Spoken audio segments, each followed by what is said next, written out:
The Ravens Flock presents The Black Files,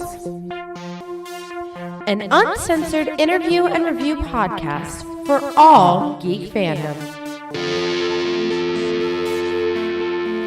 Welcome everybody, friends and pals, guys and gals, boys and girls around the world. Pop a squat, pop open a cold one with all of your friends. It is Wednesday night, a couple of hairs past 10 p.m., and you've been granted access to the uncensored and uncompromising interview and review podcast of the Ravens Flock. So, whether you're a friend or you're a fiend, boy, girl, or in between, you are tuned in to a brand new episode of The Black Files.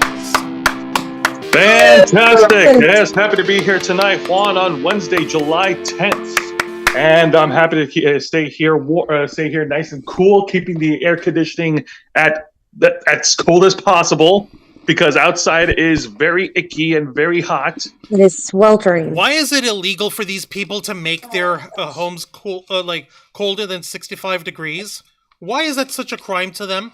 Why is that such a wrong thing to want in life? is like, I would like to not be in sweaty balls for my entire life. Is that too much to ask? Well, here's the thing. You have to blame the sun. Blame the sun. It is the reason why it's hot. Yeah, just imagine we get a whole freaking like scientific dissertation saying, "Oh, hey, by the way, there's a good chance that the sun is sentient." Yeah, and like, yeah, sure, we'll go ahead and I'll blame the sun. Let's see how good it likes me then. It'll send a directed solar flare, micro-directed over to me, and I'll only have like 18 minutes and 9 seconds or whatever, however fast a light second is, for it to come and incinerate me directly. Yeah, sure, I'll go ahead and I'll take that chance. Yeah. I mean, you're already getting incinerated. You live in Florida. Yeah, but that doesn't mean I'm gonna go ahead and take my chance on a sentient star. You want that? You want solar madness?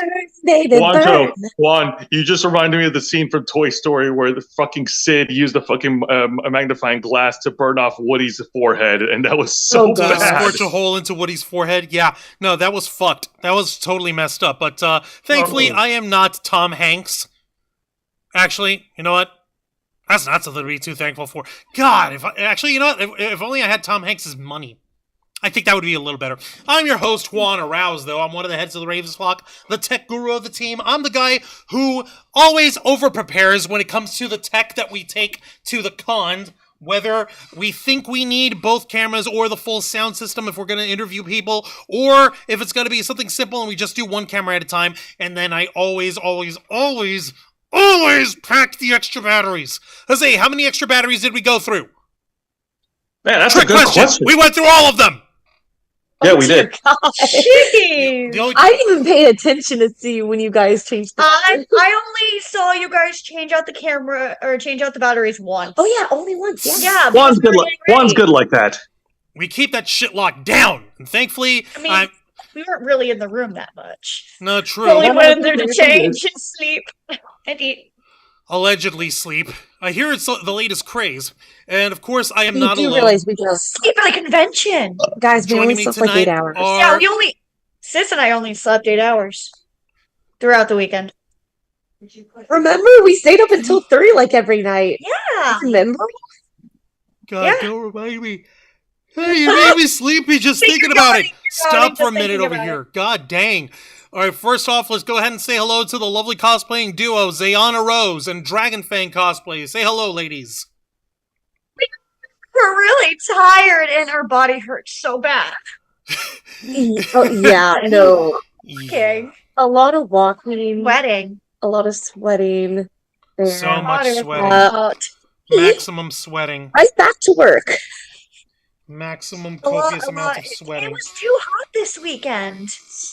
It was so hot. No fucking kidding. It's been a nightmare out here. I don't know how bad it got. Like, I have no idea why it was getting this bad here in the middle of July. Well, I know why, July. But, you know. It's July. We didn't really have a lot of rain. Good point.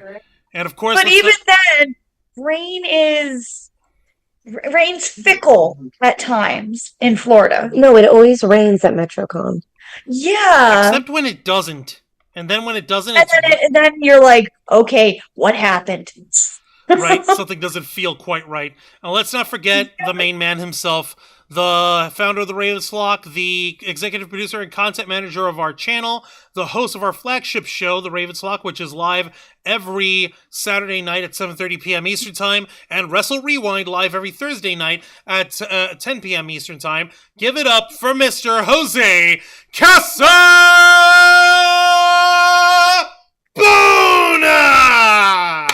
Thank you very much for that warm introduction, Juancho, and happy to be here with my friends and happy to be here with all the folks watching at home tonight. And yeah, no, I'm also feeling a bit of the soreness, having to run around and help out Juancho with the equipment, help Juan get all the content. And I, too, was also in cosplay, although I was disappointed that there weren't enough DC cosplayers at MetroCon. God damn it.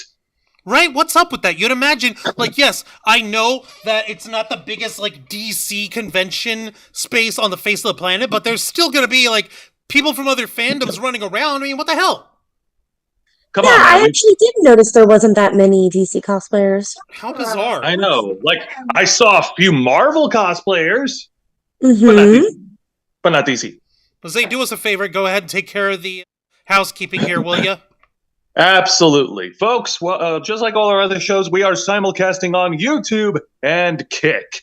Hit the subscribe or the follow button on the bottom right corner of your screen. Click the bell icon to enable notifications. Leave your questions and comments below, and we'll answer as many as we can. And if you wish to go above and beyond to support the Ravens flock, then you can become an inner flocker. For $4.99 a month, you'll have access to all the perks that comes with our membership. Juan, tell them. Well, for all the inner flockers we've got in our chat, and I know we have plenty, go ahead and show off those lovely membership badges and custom emojis, letting everybody know that you're here to rescue the Ravens flock from the clutches of late stage capitalism to become full-time streamers. We've been working hard and staying strong since 2013 to make your voice our mission. The only thing that's stopping us is the fact that we have to maintain full-time jobs in order to maintain a roof over our heads. But we can knock two birds with one stone if you help us out, and all you really have to do is what you've been doing. Share the love, spread the good word of the Ravens flock. Let everybody know that we're cool kids to be subscribed to. That people should throw their money at us in order for us to be able to continue producing excellent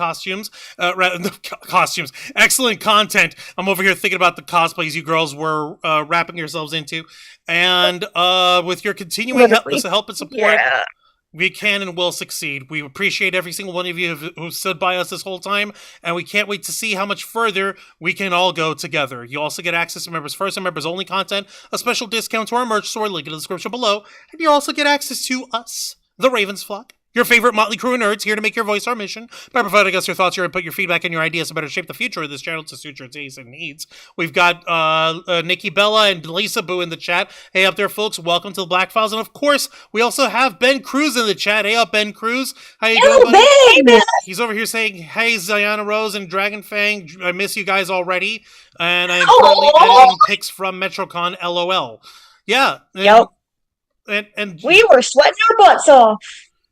I can attest to that quite intimately. And we also got Jeannie Rick just showed up over here. Hey, up there, Jeannie Rick. Welcome to the Black Files. We appreciate you very much. Thank you for joining us. And, like, to be perfectly honest, all this heat talk, all this sweat talk, all this talk of staying away from the blasted hydrogen heat of the sun of doom that's burning us alive, it really does sap your energy. It really does sap you in your core. All right. So you know what? I'll tell you what happened. You know what our problem is? I'll tell you what our problem is. What's our problem? Here's the thing. We packed everything for the weekend. We packed cosplays. We packed equipment. We packed a change of underwear. We packed bathing suits. We packed food. But the one thing that we did not take with us to ensure our continued energy was glitch. Unbelievable. No wonder we fucked up. And that's what we get for screwing up over here. And don't end up like the Ravens flock who were plopped all over creation once we were done Sunday afternoon. Be smarter. Use glitch energy. Who's a proud partner of the Ravens flock, even though we forgot to pack their specially formulated smart energy formula that keeps you running strong all day long with 0 sugar, 0 carbs, 0 calories, and 0 crash. And most importantly, is that these guys don't just rock you with their energy blends. They also have post-game hydration, which we did pack, which is the Glitch Revive line over here. But I never got a chance to touch it because I'm such an idiot. But I have tasted the Glitch Revive in the past, and I can tell you for a certain that this drink is awesome, and it is definitely helpful to the human body. Because it gives you the electrolytes you need, along with, like, the amino acids and stuff, in order for you to restore your hydration, to keep the Florida heat, and those cosplays that are, like, 19 layers, and the first 3 layers are, like, spandex and lycra of doom. You don't need that. You don't need that kind of sweat in your life. But we do, because we're masochists, apparently. And not only that, all those nutritional facts that you just stated out, Wanjo, first of all, that is awesome. That's good for the audience to know. But what we really care about just as much is the flavor. And folks, on glitchenergy.com, if you look at their selection of smart energy blends, you'll see that there's a huge selection of different combination blends to choose from, and they're coming up with different flavors every week. Like, for example, the newest flavor that these guys cranked out over the weekend is Teach iced tea, inspired by the streamer Teach Plays, and it's, as you can imagine, peach iced tea. So it's perfect for that summertime, and it's going to be available in 9 days, July 19th. So it's currently on pre-sale, so if you want it, get it while the getting's good, folks. So for those of y'all who are so inclined, I do say, for that sweet peach iced tea like in the Georgia days, you're going to have to get yourselves set up with some of that nice peach iced tea. Or if you're actually cool, like the cool kids, you get yourself some gummy worm tonic. Oh, goddamn. Yes. Yo, Glitch, why are you holding out on us, guys? I thought we were friends. I thought we were cool. I thought you were one of the cool kids. And of course, if you they go still think that we are. They still think that we are, but you know what makes our audience cooler? If they go onto glitchenergy.com and if they use our promo code FlockFuel, they'll receive a 20% discount on their orders. You're damn right. Whether it's whether it's the hydration line, some of their one of their supplement lines, or their straight up gaming energy blend, Glitch Energy's got you covered for this entire summer. So don't waste your time. Don't delay. Go to glitchenergy.com, use our promo code FlockFuel, and get 20% off of your order today. Thank you again to Glitch Energy for partnering with the Ravens Flock. We paid a serious cost for not taking you with us. We are so sorry. We will never make that mistake again. No. I know. We take back all the times that we said that you made a mistake because it's us that made the mistakes. Speaking of people who definitely didn't make mistakes over here, Genie Rick has been an inner flocker for 22 months! Holy shit! Oh, that's awesome! Yay. Unbelievable. Hell yes, 22 months would not be any place else, guys. Thank you, Genie Rick. Your continuing support really means the world to us. And Genie Rick didn't stop there. They went ahead and dropped a $1.99 super sticker! Excellent. Thank you very, very much. What's the sticker say? It's the purple heart emoji with thanks on it. Yay, thank you. Yay. So yeah, no, it was in case you guys can tell by now, in case you hadn't figured it out, we're talking about MetroCon. Holy shit, this past weekend was an experience. Fun? It was so much fun. It was wild. Yeah, no, and Mr. Quake's in the chat. Yep, Mr. Quake, welcome to the Black Files. He's asking, how was the con? Well, we're about to tell you. We're about to talk about it right now. MetroCon 2024, which just happened. It was on July 5th through the 7th over here in downtown Tampa, Florida. Yep, at the Tampa Convention Center. And this is its 21st anniversary, if I'm not mistaken. Because last year was the 20th anniversary. It's old enough to drink. Yeah. What's up? It's old enough to drink. Right? Yeah, no, it's officially old enough to drink. Oh my gosh, I turned legal.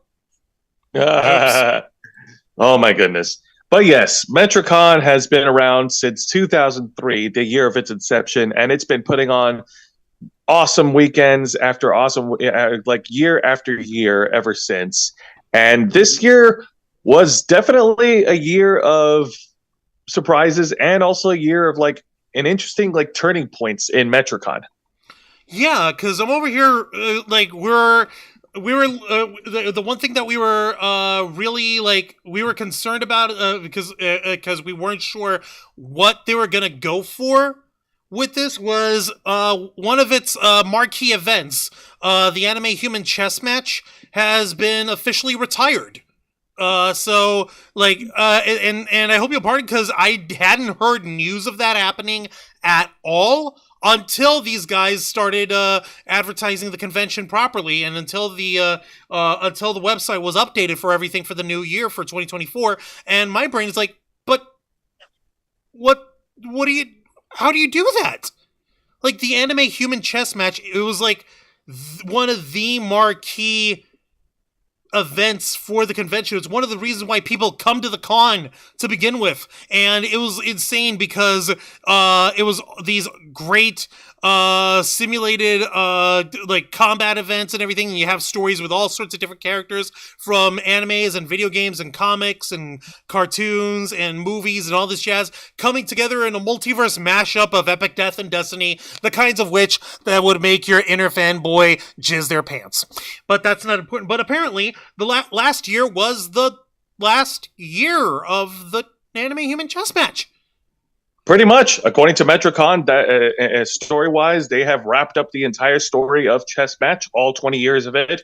And this year was, that was pretty much the big change that nobody was expecting. They changing it from doing away the Chess Match and introducing Dream Fight Live. It's not understating to say that there was some reasonable trepidations going to watch this show. Yeah, I'm over here. I'm just like wondering, like, wait. What do you mean it's over? But it's not meant to be over. It's like it's a thing. Like what would you like? I don't know what's happened. I don't know. No, it's okay. I'll tell you what. Know how to word. No, I don't know how to word. Hey, listen. Go ahead and take a sip of your drink, Wancho. We're going to start from Friday, and then we'll go from there. You mean you're not going to start from Thursday when I help get you guys checked in and all that? Yeah, but technically Thursday is not a con day. I mean, it's day zero. You can Day zero. Okay. Fine, day zero. Let's talk about day zero. People cosplay day zero. Jose, wonderful Jose. As a cosplayer, usually, yes, you check in on Thursday, but guess what? You want the cosplay. That you can put on cosplay, and you have less of a chance to have to fight for a really nice place to take photos. Yeah. Okay, you know what? Fair point. All right, let's talk about day zero, aka July 4th. I mean, you boys can talk about day zero because we weren't there. That's true. Like, strictly speaking, you and K-Storm and me were really the only ones who got to have a quote-unquote day zero, unquote. And the reason for that is I thought I was getting us ahead of the curve. You see, I thought that we were being smart by booking the night before the convention as well. See, because that way we could have our run of the convention space. And we wouldn't have to stress so much in terms of packing and unpacking and getting everything prepped and being able to do things. And like it seems smart on paper. Get there early. Get there the day before. That way, when the event begins, you're not stressing your dick off. I had to work Friday. And it sucked so bad because on the 4th of July I'd had like some shrimp ramen beforehand and I got fucked up. Uh-oh. Yeah, you haven't had shrimp in what, a year? I haven't had shrimp in like 7 years. Oh, damn, no. dude! And you wanted to celebrate because, like, hey, we're the convention's on its way, and even though I can't attend the full first day at all until after my job lets me out or whatever, I couldn't freaking do anything, and like, it sucked because once I was like the day that showed up on Friday, everyone was like, "Hey, Juan, where are you? You here at the convention?" I'm like, "No, I'm stuck at work, and I also got some food poisoning."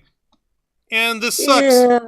Like I don't think you want to touch shrimp for a while, huh? No, it's like I think the shrimp itself was like undercooked or whatever. Something must have been wrong. Definitely. Because, like, I hope from shellfish, they're most definitely undercooked. Like, I hope you'll pardon because, like, I'm not trying to be like a food snob, but I could have fucking cooked that shrimp better myself. Yeah. And yeah, no, also Alex VA is in the chat. Hey up, Alex VA. Welcome to the Black Files. We appreciate you here. Thank you for joining us. And they're saying, yo, sub Mr. Quake, planning to move to Florida since I can't deal with the snow in Pennsylvania. I'm planning to attend next year. I don't celebrate 4th of July due to personal reasons. That's perfectly okay. Nothing wrong with that. Yeah. And yeah, and so what I ended up doing is that since I got home from dropping everyone off at the hotel, like, yeah, I had to drop everyone off at the hotel beforehand, like Thursday night. So I ended up having to like barf my night away, and it sucked Ooh. so bad. Uh, Like, so Yeah. I had to freaking clock out early. I had to leave like around like almost 3 o'clock for my normal shift, and like I still had 4 more hours to go. So like, fuck.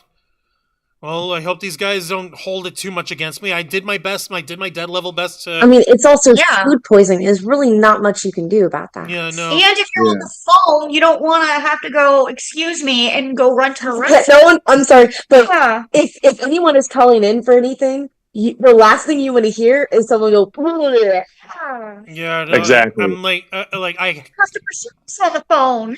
kept a bucket nearby just to be safe. Thankfully I Yeah, didn't no, need the bucket. that's understandable, dude. And dude, Juancho, the reason why we're just talking like this is because we care about your well-being. That's a dirty, filthy butt lie, Jose. No, you don't. You dare lie to me like that. You son of a bitch. How dare you? But that being said, yeah, no, our 4th of July day over at the hotel, like, well, Juan's shell shrimp incident notwithstanding, it was pretty all right. Lyra introduced. Yeah, I know. The many years I've been rooming at the Embassy Hotel, I never got a chance to embrace happy hour until this year. we missed happy hour. Hour. Yes, You it was never very got your awesome. happy hour? Yeah, we forgot. Oh, you forgot your happy hour. I was about to say, like, I know you girls got to drink. Don't give me that. No, we remember I wanted to get a picture of me and Steelu drinking alcohol Yeah. during happy hour, and I forgot. We completely forgot. I completely forgot. That is so Remember, wild. children, One drink day, though. responsibly.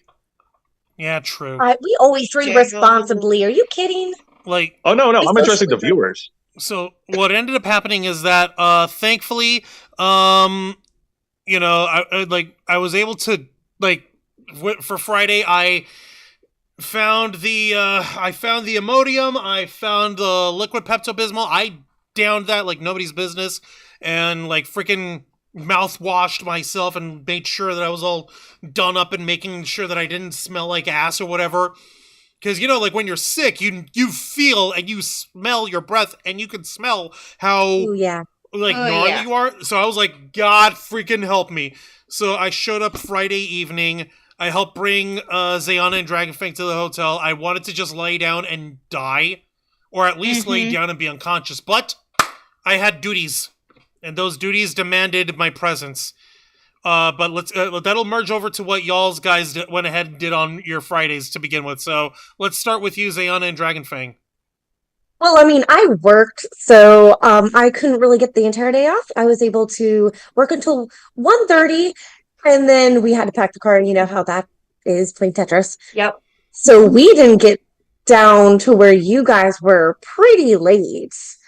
And then we had a few costume malfunctions, so we also didn't get to the convention until 7:30 or something.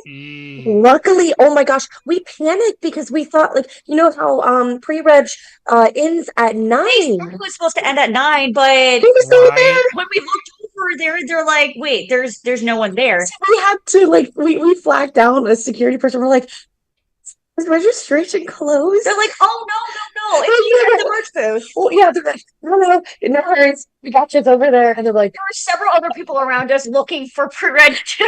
I know, they were starting to panic too. And I was like, wait, I have a prop. Where's prop check? They're like, Yeah. they closed down too. Let me flag someone up right away for prop check to get up there. Yeah, that was Oh, fun. wow. That was actually pretty fun, even though, we got there pretty late. We actually ran into some friends of ours, which was awesome because, I mean, I can speak for both Sis and I when I say, I love it when that happens. I mean, we for everyone listening, we were unfortunately not able to go to last MetroCon because of some family issues. And Unfortunate family issues. And so we actually haven't been to a con since TheBlackFileS of 2023. So it was pretty much a year and a half since we were at our con. And we Yeah, forgot god, how much fun it was to meet new friends. Yeah, and just walk around and see everyone's amazing cosplays. Yeah, y'all needed it. Y'all needed it. And it was so Was great. that Jose? No, yeah, everyone. Was that Jose? Sorry, go ahead. Jose, you said something. Oh no, I was just saying y'all needed that. Y'all needed a weekend of fun. Yes, we really did. Thank you guys again for stealing us. Yeah, pretty much. Stealing But, yeah, you, no. housing you, kidnapping you. Feeding us. Yes, However you feeding want us. to feeding us, however you want to put it. delicious food. Feeding us, the most important thing, feeding us. Yes.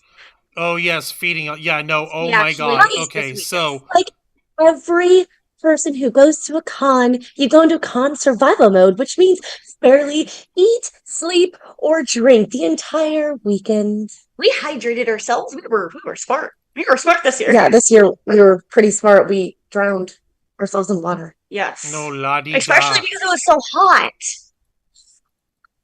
God dang it. No, I'm over here just like trying not to lose my head because I did keep myself hydrated to the best of my ability and I was still feeling like death, which by the way, like Yeah, thanks again it was too hot. it was just too much. And this is even like, okay, this is one complaint that I know is out of everyone's freaking everyone's control, but the Embassy Suites Hotel, which is the host hotel for the convention, aside from your actual suites room and the main lobby, every single floor had like, since the way of the layout has it, 3 sides and one big ass glass panel of doom where the elevators are on the side, that turns the entirety of the building virtually into a greenhouse. Oh yeah. I was over here wondering, like, why the hell is it so hot? What is going on? I don't understand. This is killing me inside. My loneliness is killing me, and I must confess that I still believe, but that's not what's true because that's a dirty lie. Because I was wondering, why in the hell are we so hot in the floors of the hotel? And then it hit me. It's a fucking greenhouse.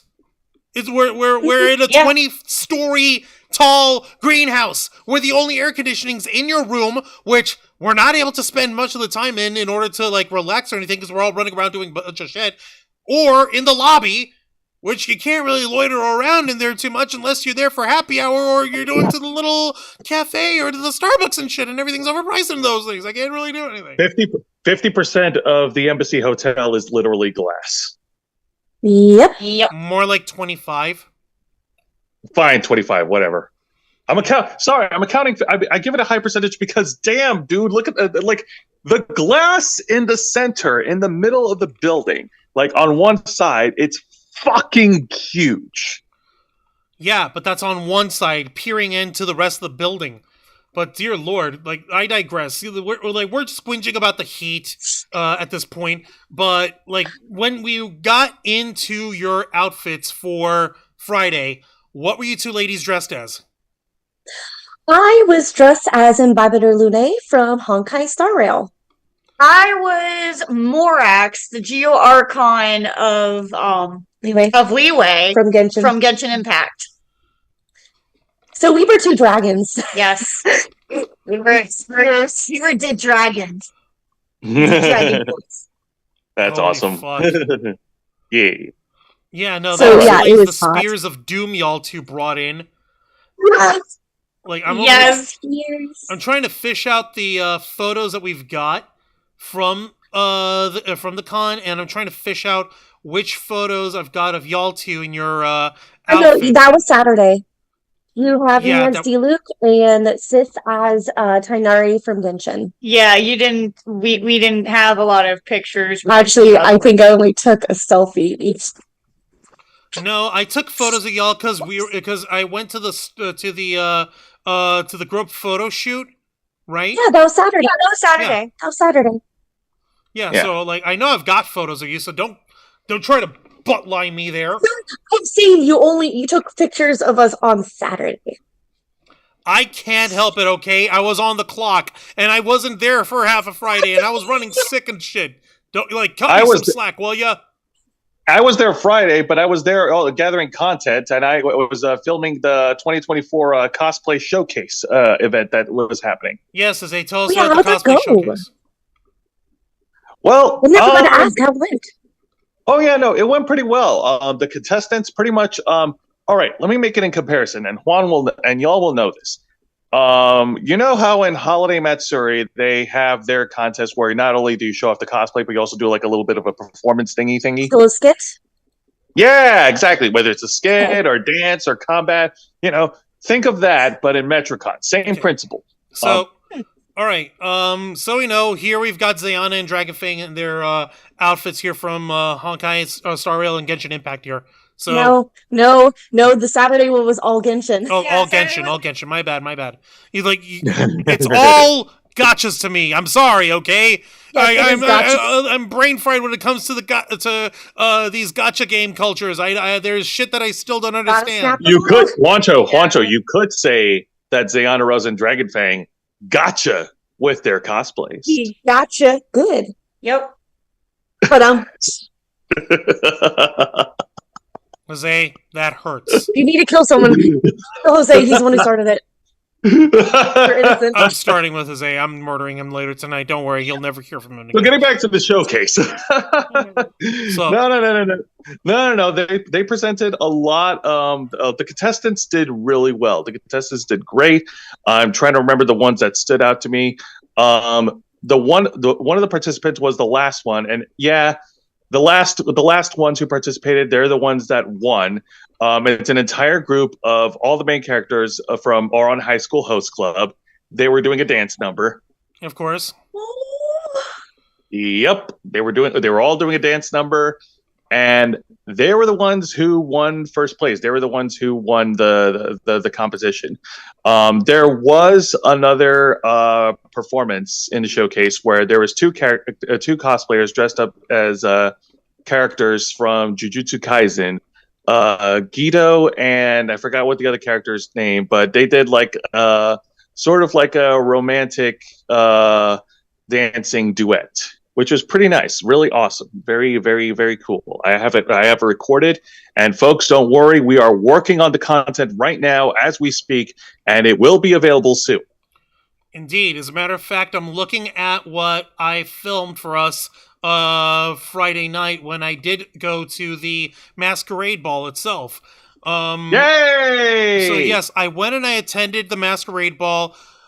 I was trying like hell not to run around too much on there because that would have spoiled the entire festivities if I just went and all over. But thankfully, I kept my shit together. I'm trying to see. Actually, before we get to the masquerade, can we talk about something that was really, really, really funny? Can we? What? Yes, we can, because fun is allowed. There was a panel on Friday. There was supposed to be a cosplay wedding between a couple who dressed up as the same as coincidentally the two characters from Jujutsu Kaisen. However, and it was jam-packed. The entire panel room was full. Like, I could barely get in and squeeze myself amongst the crowd. Now, apparently, I don't know what the circumstances were, but the panel was canceled. So, two cosplayers who just so happened to be a couple and who just so happened to be cosplaying the same characters who were going to get married, they just got up and just walked away as if they just got married, and then everybody followed suit. And it was just the biggest what the fuck moment that happened because So they're like, you know what? Screw that. We'll just marry ourselves. Yeah. Like what? But how does that even work? Oh my god, it was so weird. I don't get it. How does that even work? What do you what? What? Oh my god. What? What? Oh my god. It's a very weird concept, trading nuptials in an anime convention. No. You can trade nuptials all you want. It's just a matter of like the wrong people got married and the others who actually got celebrated weren't even getting married, and they weren't the ones who were supposed to be getting married in the first place. But everyone's celebrating like they are. What the fuck? Make it make sense. Now, there is a little bit of good news. Turns out there was another couple that did get married at MetroCon. Yay, isn't that nice? Yep, it was a Star Wars themed wedding. The groom dressed up as a Jedi Master, and the bride dressed up as Jar Jar Binks. My God. I remember seeing the picture you took. Juan, you good over there? The Jar Jar Binks. It's a Gungan. Oh my God. I think Juan is rebooting. I think we broke Juan. Why would you do that to me? Because we love you. This isn't something you do to someone you love. Yes, it is. No, it really isn't. All Yes, right. it Come on, Juancho. Show a little appreciation. They were joined together in holy matrimony. That's unholy as fuck, Jose. And don't lie to me here. All right, motherfucker? That's not how this works at all. Also, Reverie shut up. made You their way would have to the been there chat. if Hey, you up there, knew. Reverie, welcome to the Black Files. We appreciate you very much for joining us. And shut Shaman up, Juancho. Unicorn You would have Tam's in been the there if chat. Hey, up there, Tam, welcome to the Black Files. And Mr. Geek Me Out is in the chat. Hey, up, Mr. Geek Me Out. He said, did we go to any of the voice actors panels at MetroCon? I'll tell you why we couldn't, but we're going to get to that in a little bit. But let me just put it this way. Things were happening, and it hurts. I felt like I got cheated. I felt like I got cheated in the worst freaking way, but that's not even important right now. What's important You know is what? I can actually feel the voice actor's bid. So on early Friday, at 1 p.m. there was a panel featuring the voice actors guests of MetroCon where they sit around and talk. I actually wanted to get some footage of the panel. However, I was advised by MetroCon staff that would not be allowed because of a liability issue, because the voice actors might make a couple of remarks, might make some comments that are, how do I put it? I'm trying to find the right word. like Not inflammatory inappropriate. or controversial. Controversial, Inflammatory, possibly cancelable stuff. Is that what you mean? yeah, something like that. Yeah. Yeah. Something like that. But I was advised that it was a liability issue, and that was completely understandable. So that is why I went and immediately, like Juan was there chatting with you, Messenger, I instantly planned Bede and got footage of the cosplay showcase instead. Yeah. Okay. Yeah, I'm resilient. No, you just know how to think on the fly. There's a difference. Whatever, shut up. You would have gone to the Star Wars wedding if you knew about it. Oh, absolutely. Within a minute, I would have gone there. And you would not complain about the bride.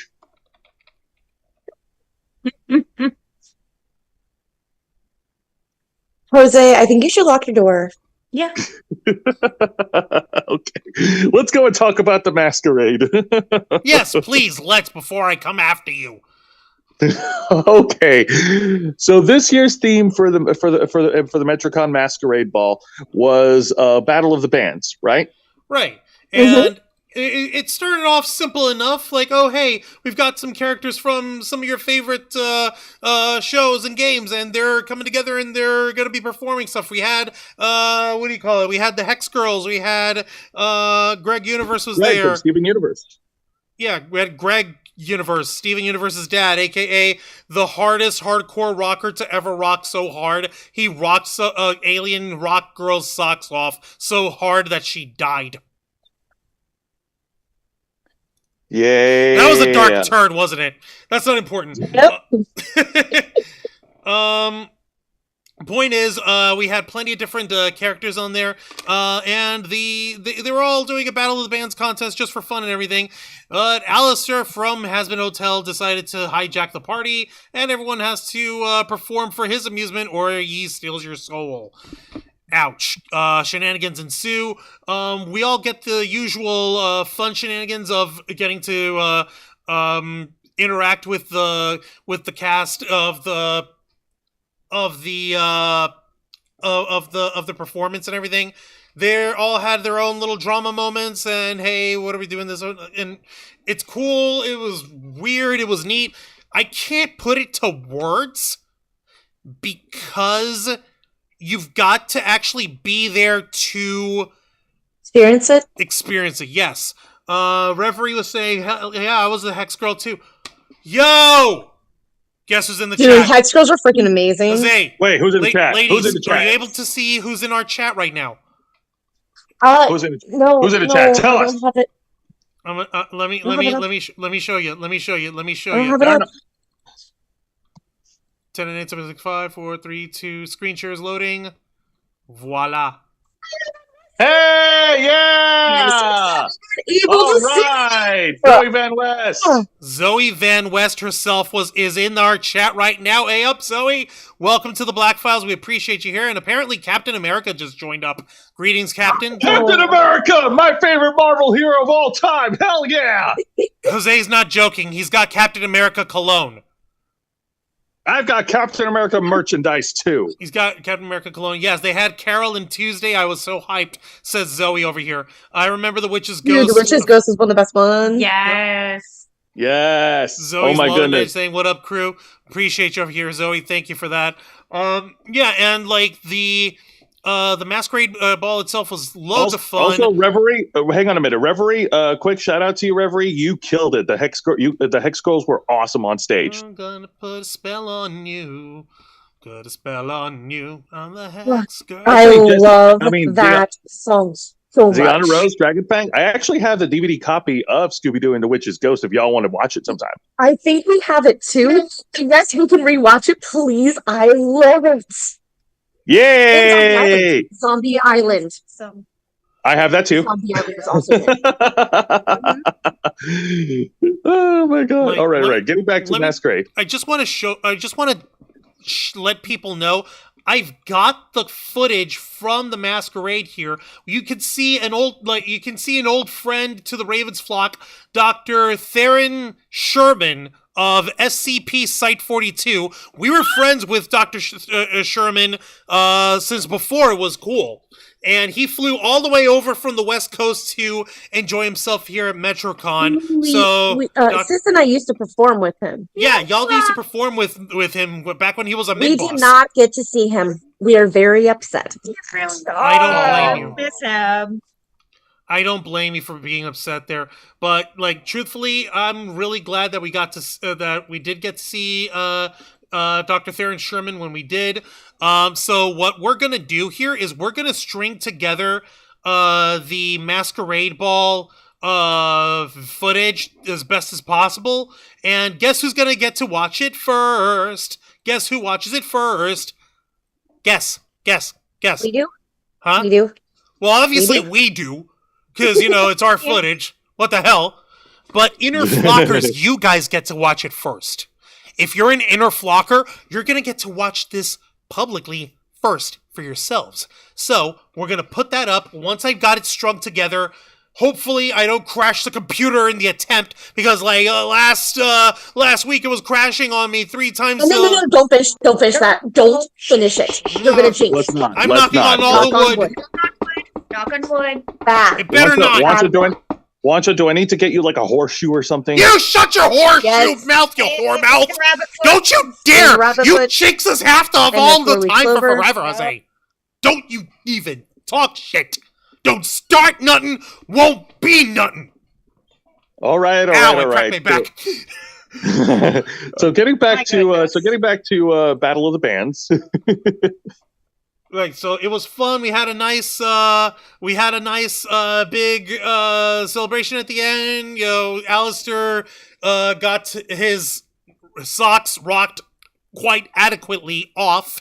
We all live happily ever after. It was a nice story. I cannot put it to words.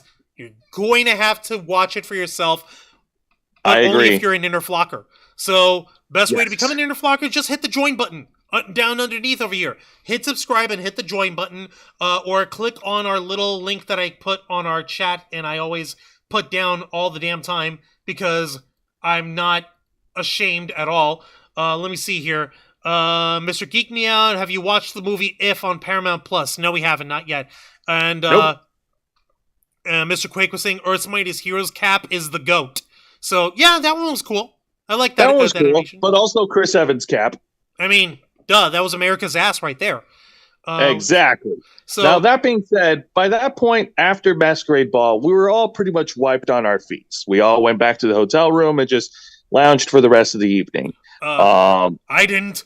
I said, Okay. fuck this noise. If I'm going to be deathly sick, I'm going to sweat it out. I'm going to exert myself. I'm going to will myself into being. I'm not going to let this weekend be a waste of my time and have me lay bedridden. No. I'm going to fucking party rock. And I won't apologize for party rocking this time, all right? I'm not going to do what LMFAO did. They came out, they party rocked, and then they said sorry for party rocking, and we never heard from them again. I'm not doing that. I'm going to keep party rocking.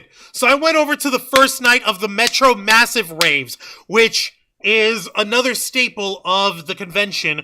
It's by far one of America's largest, anime themed EDM, happy hardcore, beats and ass music you'll ever fucking see. And I was dancing my dick off like I could not believe. God.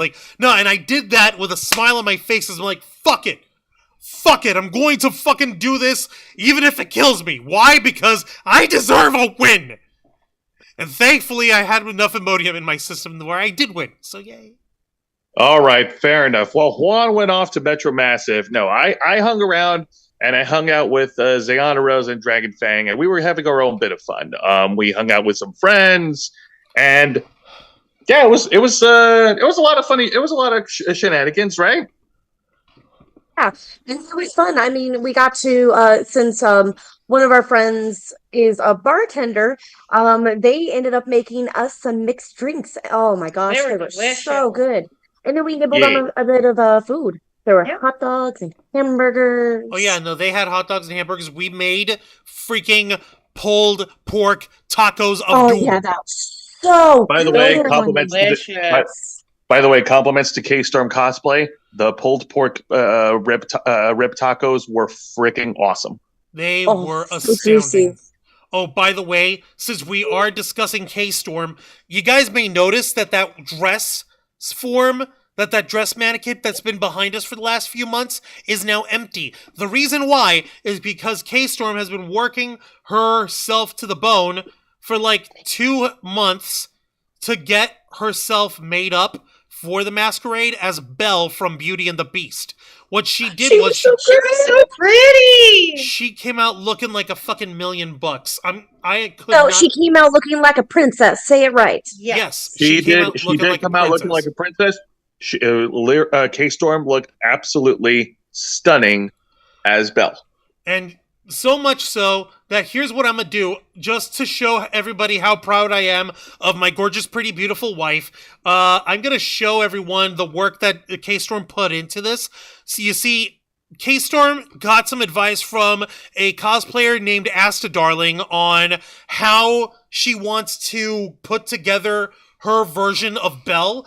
The idea is that she wanted to make the costume sort of like a blend between the animated film and the live action.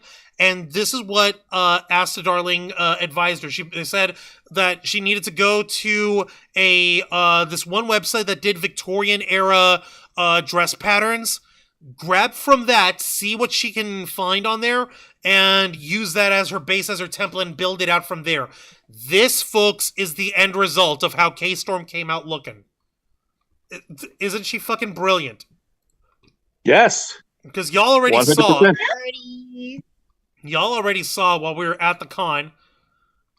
Absolutely beautiful, absolutely amazing. And K-Storm kept the makeup work super simple, super clear, clean, very Parisienne style, right? And here's a full body view there. The only thing that she didn't make whole cloth was the gloves. But, I mean, what are you going to do with the gloves? you couldn't see her tattoos anywhere. Because K-Storm's got tattoos all over her arms and on her back. You couldn't see them the way that the dress was put together. And like this was how she ended up looking under the lighting of the masquerade. So since the lighting on it was also kind of golden, this kind of made the outfit look peach in color. Yeah. Is that fucking cool or what? That is awesome. But yeah, like I could not be prouder. Everyone, y'all, the next time y'all see K-Storm in feral gremlin mode or whatever, or authentic civilian disguise mode here on the streams, give her all the fucking props, because she earned her fucking shit. She earned it. She earned every single bit of it. And I could not be prouder. I love my wife, and I couldn't be prouder of her. Also, Project Metal Music made his way into the chat. Hey, Project Metal Music, welcome to the Black Files. We appreciate you here. And Zoe was like, yeah, you did. Because Zoe and I were kind of dancing around the same area. We were kind of dancing together-ish at the rave Friday night. She's like, I got to jump in the crowd for once, too. That was fun as hell. Yeah, because, like, Zoe, this is the first time that she got to be part of the convention, but not have to worry about doing any staff work. She got to enjoy herself more as a guest for the convention. She got to enjoy herself more in the crowd and get to rub elbows with the rest of us commoners, with the rest of us common folk over here. You know what I mean? That's good. That's good. I'm goofing here, but for real though, like it was so much fun to get to hang with Zoe for the weekend, and I couldn't have asked for a better dance partner, I guess. You know what I mean? But like, it was so cool. It was so wild. And that's where we transitioned over to Saturday. So like we had the Saturday photo shoot where you had purely Genshin Impact characters, right? And that's where y'all were dressed up. That's where I had your pictures there, right? Yep. All right, tell us a little bit more about the rest of the costuming and the rest of the stuff you ladies did Saturday. It was a bit slow on Saturday. I'll actually say that. We spent actually a good portion of time literally sitting down because it was so hot. It was very crowded. It was very crowded. We did go into the artist alley and dealer's room. Because of my wig, it was actually really difficult to see in front of me. So I tried to look at a lot of the booths. Sis was completely blind because she didn't have her glasses on, so I was the one who had to be the seeing eye dog. Sometimes I would be ahead of Sis, and I'm like, look around. Like, I'm not supposed to be leading. I'm blind. One thing I gotta ask, because I don't remember, I could have sworn, Dragonfang, that you had your contacts set to prescription as well, so that you could see through them. Was it just contacts. She doesn't have contacts. I don't have contacts. I don't have contacts. All the colored contacts you saw, those are mine. Oh, geez, seriously? Yeah, I go blind. Yeah, I had the blue, the red, and then the green contacts. Right. Okay, mine. I remember now. But is it also like that? Like, what did Dragonfang? Did your characters just not need different colored eyes? Oh no, Tainari has green eyes. They have colored eyes. It's just Sis needs to go and get checked her eyes again. One eye bigger than the other, and teeny tiny funny story. The guy who's trying to do my contacts, he's like, never in 22 years have I been unable to put a contact in someone's eye. You broke my streak. Yeah. This was a few years. This was what, like 5 years ago? More than Seriously? 5 years ago. Yeah, he sat there going to get one contact in my left eye for 15 minutes. She comes out and she's like, my eye was contacts. bloodshot. My eye was bloodshot. Oh The end, my he's like, I'm not going to god! try anymore. Oh. So I'm going to try again soon. Oh. I'm going to try again soon now. But yeah, so we did go into the artist alley and that stuff. I only bought one thing on Saturday. Just one thing. So I was afraid it's going to be sold out. But and then we actually got to see our wonderful friend Lala Lori. Yeah, We gotta go and say hello to her. when we streamed in the when we were doing the live stream during the convention, we streamed right in between the Dream Fight, which is the new chess match show, the new marquee show. We streamed in between that and right at the beginning of Big Kaiju Battle. And that's where Jose and I split off, and I went and wandered through the dealer's room, and I went and showed everyone Lala Lori, Lollygag, who is a friend of the Ravens flock. She's the biggest sweetheart. Lala Lori, we love you very much with all our heart. And she was dressed as Queen Lilith from Hazbin Hotel. And her spouse was dressed as Lucifer, which is appropriate considering that Laurie's spouse is shorter. And so she's like, "Oh yes, I love my short king very much." I'm like, "Oh God, that is too adorable and too appropriate." Oh my God, Our precious Freshie. it was absolutely adorable. Oh God, I Lala love. Lori is our little Freshie. Oh no, I remember because she was your freshman friend. Yes! Yes. We adopted her as our freshman in high school. Oh, that is so cute. So much. We're so proud. Yes. We watched the growth of her artwork. Oh, it's beautiful. I knew Lala Lori from back in the day, from 12 years ago, back when I knew her just dressing up as Loki from in Avengers, and that's how I met Lori. That's how I met Lala Lori, and we'd been friends ever since. And she's just the biggest sweetheart. She's been there's no one who's got a bigger heart than her. There's no one who's got just like the fine art nerd. Right? She's like the sweetest nerd. She is a big, beautiful ball of candy wrapped in rainbow and sunshine and cotton candy, and it's got like a bubblegum candy shell around it as well. So it's a weird bubblegum candy in the center, but also on the outside. That's the best way that I could describe Lala Lori. That's the best way I could describe her in like the nicest ways that I possibly can, within without going too hyperbolic. And yeah, that is me going with not exaggerating. Her stuff is the shit. So the rest of that we did on Saturday, it wasn't too much.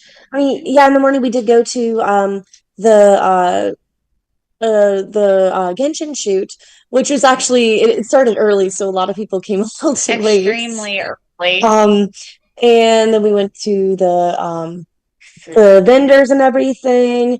We did. That's when we kind of stopped walking around for a bit, and we actually sat down, and we ate. We talked with friends, and then there was another Genshin shoot much later, at like 8 p.m. and that why are we shoved in a tiny room? That is one thing that I do have a little issue with. It seems like a lot of official shoots, some of them were actually in tiny panel rooms, which especially from the more popular series is not a good thing, because then have for like 100 people crammed into a small one. Yeah, less room to do shoots in. So that I do have to say, it was a little. I wish there was It was near the manga library. Yeah, it was down the right side near the section used to be all that long ago. Basically where the Riverwalk is.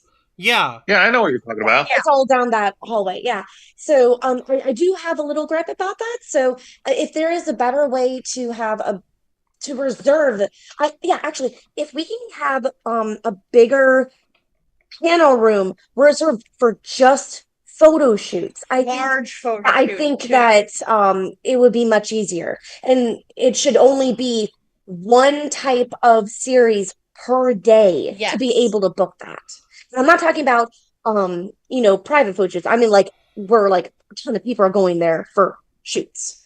No, I agree. And speaking of photo shoots, I want to turn attention to the live chat real quick because Ben Cruz has a little bit of history to share. Same. Ben Cruz said, same. I did a shoot with Lala Laurie when she did Loki at ShadowCon, and we are friends ever since. She was my very first photo shoot that I ever did. You see what I mean? Like, we all came up together kind of thing, man. It's so sweet and warm and fuzzy and shit. I know, it's crazy. I love it. But yeah, no, for Friday, I'm trying to remember, like from my end. After, I did cosplay as Lex Luthor, but Saturday. I didn't cosplay.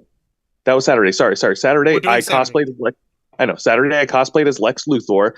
I only cosplayed it just for a little bit because I was walking around the convention and some people recognized me. I did also get a photo with another DC cosplayer. But apart from that, there were almost zero DC cosplayers over at MetroCon. Yeah, what the fuck? That was so weird. And I was rocking the Lex Luthor look from Superman, the animated series, where he wears a black suit, a white button shirt, white tie, and I also had that Chaos Emerald that you call your kryptonite. Yeah, hey, it is. It's called a Chaos Emerald, not kryptonite. Listen. It's called kryptonite. Oh my god! You keep doing that shit with Kevin Spacey's thing. You do know Kevin Spacey's only now getting his cancellation is being like wound back because of I'm not portraying Kevin Spacey. I'm portraying the Superman Returns version of Lex Luthor. I'm portraying the character, not the person. No, all right. Well, fucking a choice is a choice. Hey, that's a weird, strange hill, but at least you're dying on it. So. Okay. I can separate Lex Luthor from that piece of shit, okay? Well, boys. We can agree to disagree for now. Point is, there was a time when you liked him too. There was, and then we found out what kind of a pest he was. That's not important right now. I'm trying to get past that. But getting back to it. So moving on. There were no other DC cosplayers over there. That one picture that I took was with the other cosplayer who dressed up as Constantine. Which ain't bad. But what the fuck, guys? Like, where were you guys? Where ain't you representing? Yeah, exactly. So I immediately changed out of my Luthor cosplay. I was disappointed, but that didn't dampen my spirits for long. I then rendezvoused with Juan so that we could collect the footage for the MetroCon Dream Fight Live, that show that we talked about earlier on this a half hour ago, where we were kind of reasonably, nervous and timid. We were confused. Like, I'm not gonna lie, we were confused. We didn't know what to figure with this new show. Basically, what they did was they basically have it replaced with a new type of whoa. Oh. Okay, I don't know what happened. I just got a little dizzy for some reason. I'm okay. Whoa, you Drink some water. Right. Drink some water, I've please. been drinking More. I've been drinking plenty of water. Okay, so what do you call it? So the bad guy from Final Fantasy 16, King Barnabas.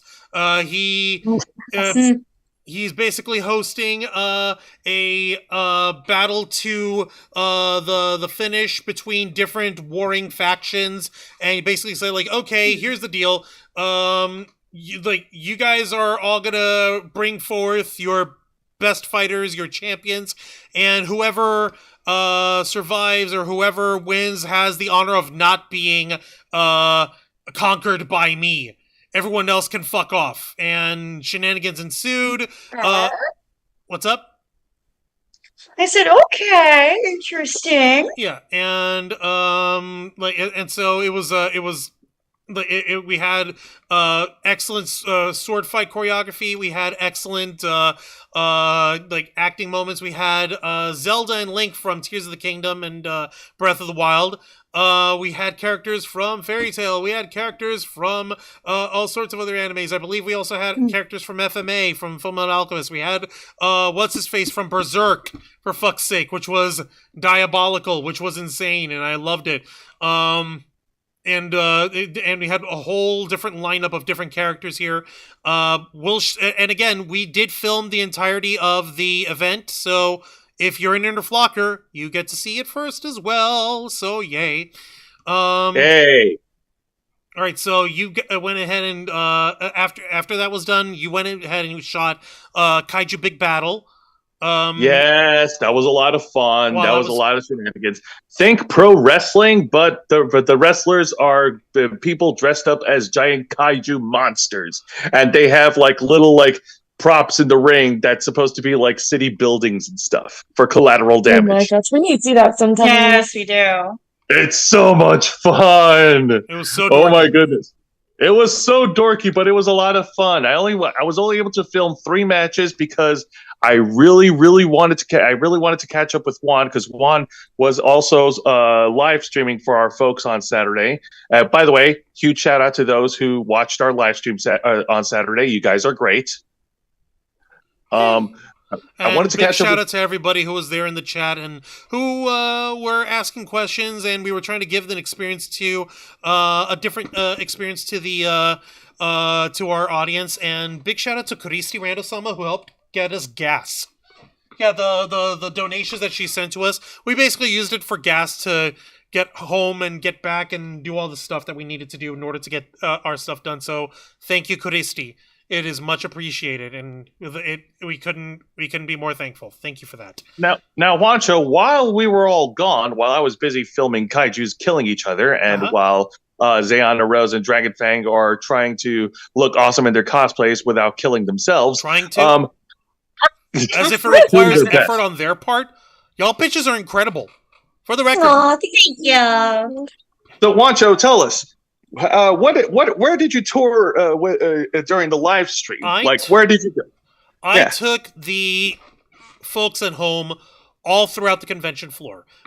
I started off going straight into the dealer's room. We took a look at different folks. I got to speak to the head of the Central Florida Lolita fashion community. And she runs the Lolita Fashion Discord server. She gave our viewers at home a crash course on the history of Lolita fashion and how folks can interact with it and how they can participate in it. Along with that, I also got to speak with 2 cosplayers who were working a booth over here for... Hold on, what's the name of the booth? I'm trying to find the vendors thing, because I found the con guide, the official guide of the convention, and I'm trying to see if it included the dealer's map. I don't think it does. They should include the dealer's map. Point is, they definitely should fucking include the dealer's map. What the hell, guys? Wow. Yeah, no, I can't. I'm trying to click on the actual virtual copy of the con guide that they have. It's basically a very nice, very pretty PDF. Okay, click here to see attending. All right, thank you. Okay, so yay, that's how I get to it. What was their name? Shit. Hold on. These guys are basically had really cool holographic art. Shit, I can't believe that I'm blanking out. Man, I hate when this happens. Damn. Well, I know that. The last thing I saw you before the stream ended was that you were attending the. That's terrible at the end. event. That's at the Yep, end. that's at the end. That's at the end. Well, I'm going in order because I want folks to follow along. You know what? Instead of everyone just following along, I think what I'll do is I'll just direct everybody to, if you wanted to join in on the adventure on there. Yeah, the map itself doesn't have names, sadly, but it does have. What do you call it? If you click in the actual map, it'll actually pop up their names on there. So if you if you actually have the PDF on your phone or whatever, and you see on this part here on page 5 of 19, where it actually has the map, click here to see the attending merchant list. You actually click on it. It's a live link, and it shows you to their actual thingy. So that's how you get to see everyone. And man, I missed out on Allison Tabitha because she was there Saturday, and I knew she was there, and I wanted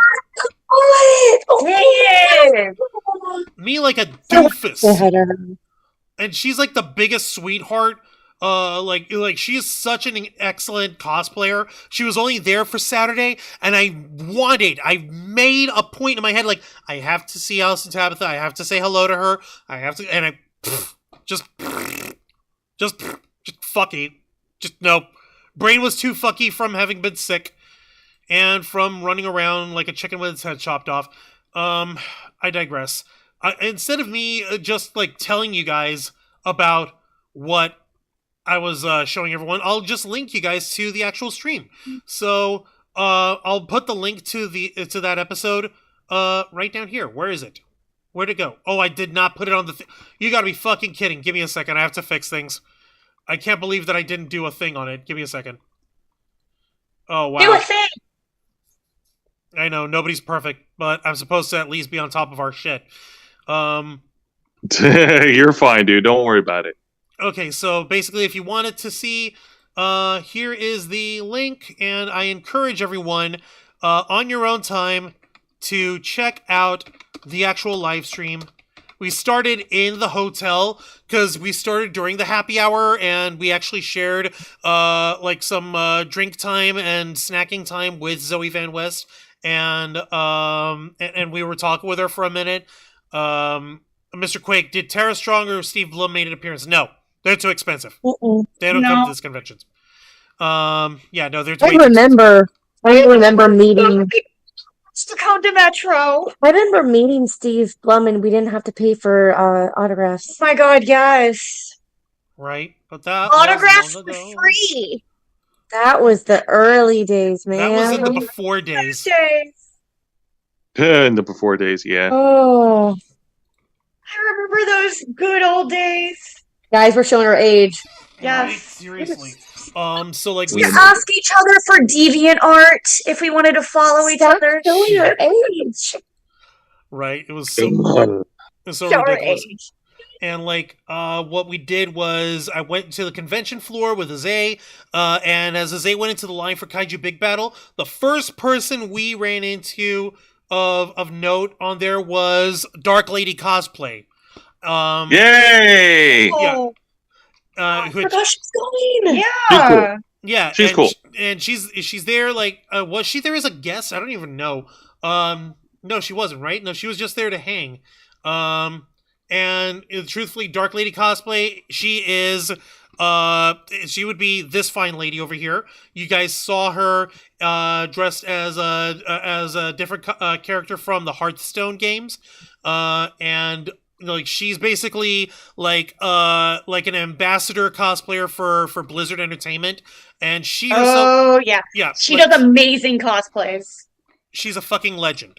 And we're happy to know her. We're happy to call her a friend here.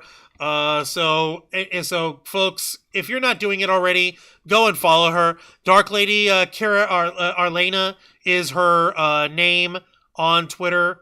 Go follow her, Dark Lady Cosplay. Follow her now. What is wrong with you? Why haven't you done it already? Go follow her ass. Please go look at all of her amazing cosplays from WoW, from World of Warcraft. Right? Seriously. Yeah. Insanely beautiful. Mm-hmm. Like, this is just her breezing these outfits together. Like, she's incredible, and she crafted her armor herself. She made her props on her own. She makes every fucking piece and every fucking detail on her own. And same on and her attention to the makeup is top tier. Top notch. She is amazing in all aspects. She provides in terms of her in terms of quality what we at the Ravens Flock like to call the good shit. She Yes. gives the good shit. She absolutely does. So you also put some respect on her name, alright? So that's how much we got, like, for love and respect for Dark Lady cosplay here. Then we went into the dealer's room. I was showing everybody in the lines for a big kaiju battle. Ran into everyone in the dealer's room then. And went downstairs. I went to the video game room, the MetroCade. They had so many fucking DDR platforms. It wasn't even funny. I'm not even joking. I'm not even exaggerating. Like, I wish I was joking. But yeah, no, I streamed for almost 2 hours straight down there. And it was bananas. Let me just... Okay, I'm actually going through... I'm scrubbing through the video so I can find... Yeah, no, it was a... Yeah, and... God damn it, this stupid ad. Yeah, I'm getting an ad on our own video. Whatever. I don't care. Yeah, there's the stream there with Lala Lori and Jackalope is her spouse's cosplay alias. Let me see here. And it was a little afterwards where I found these guys, and they're representing, what is the name of this? Hang on.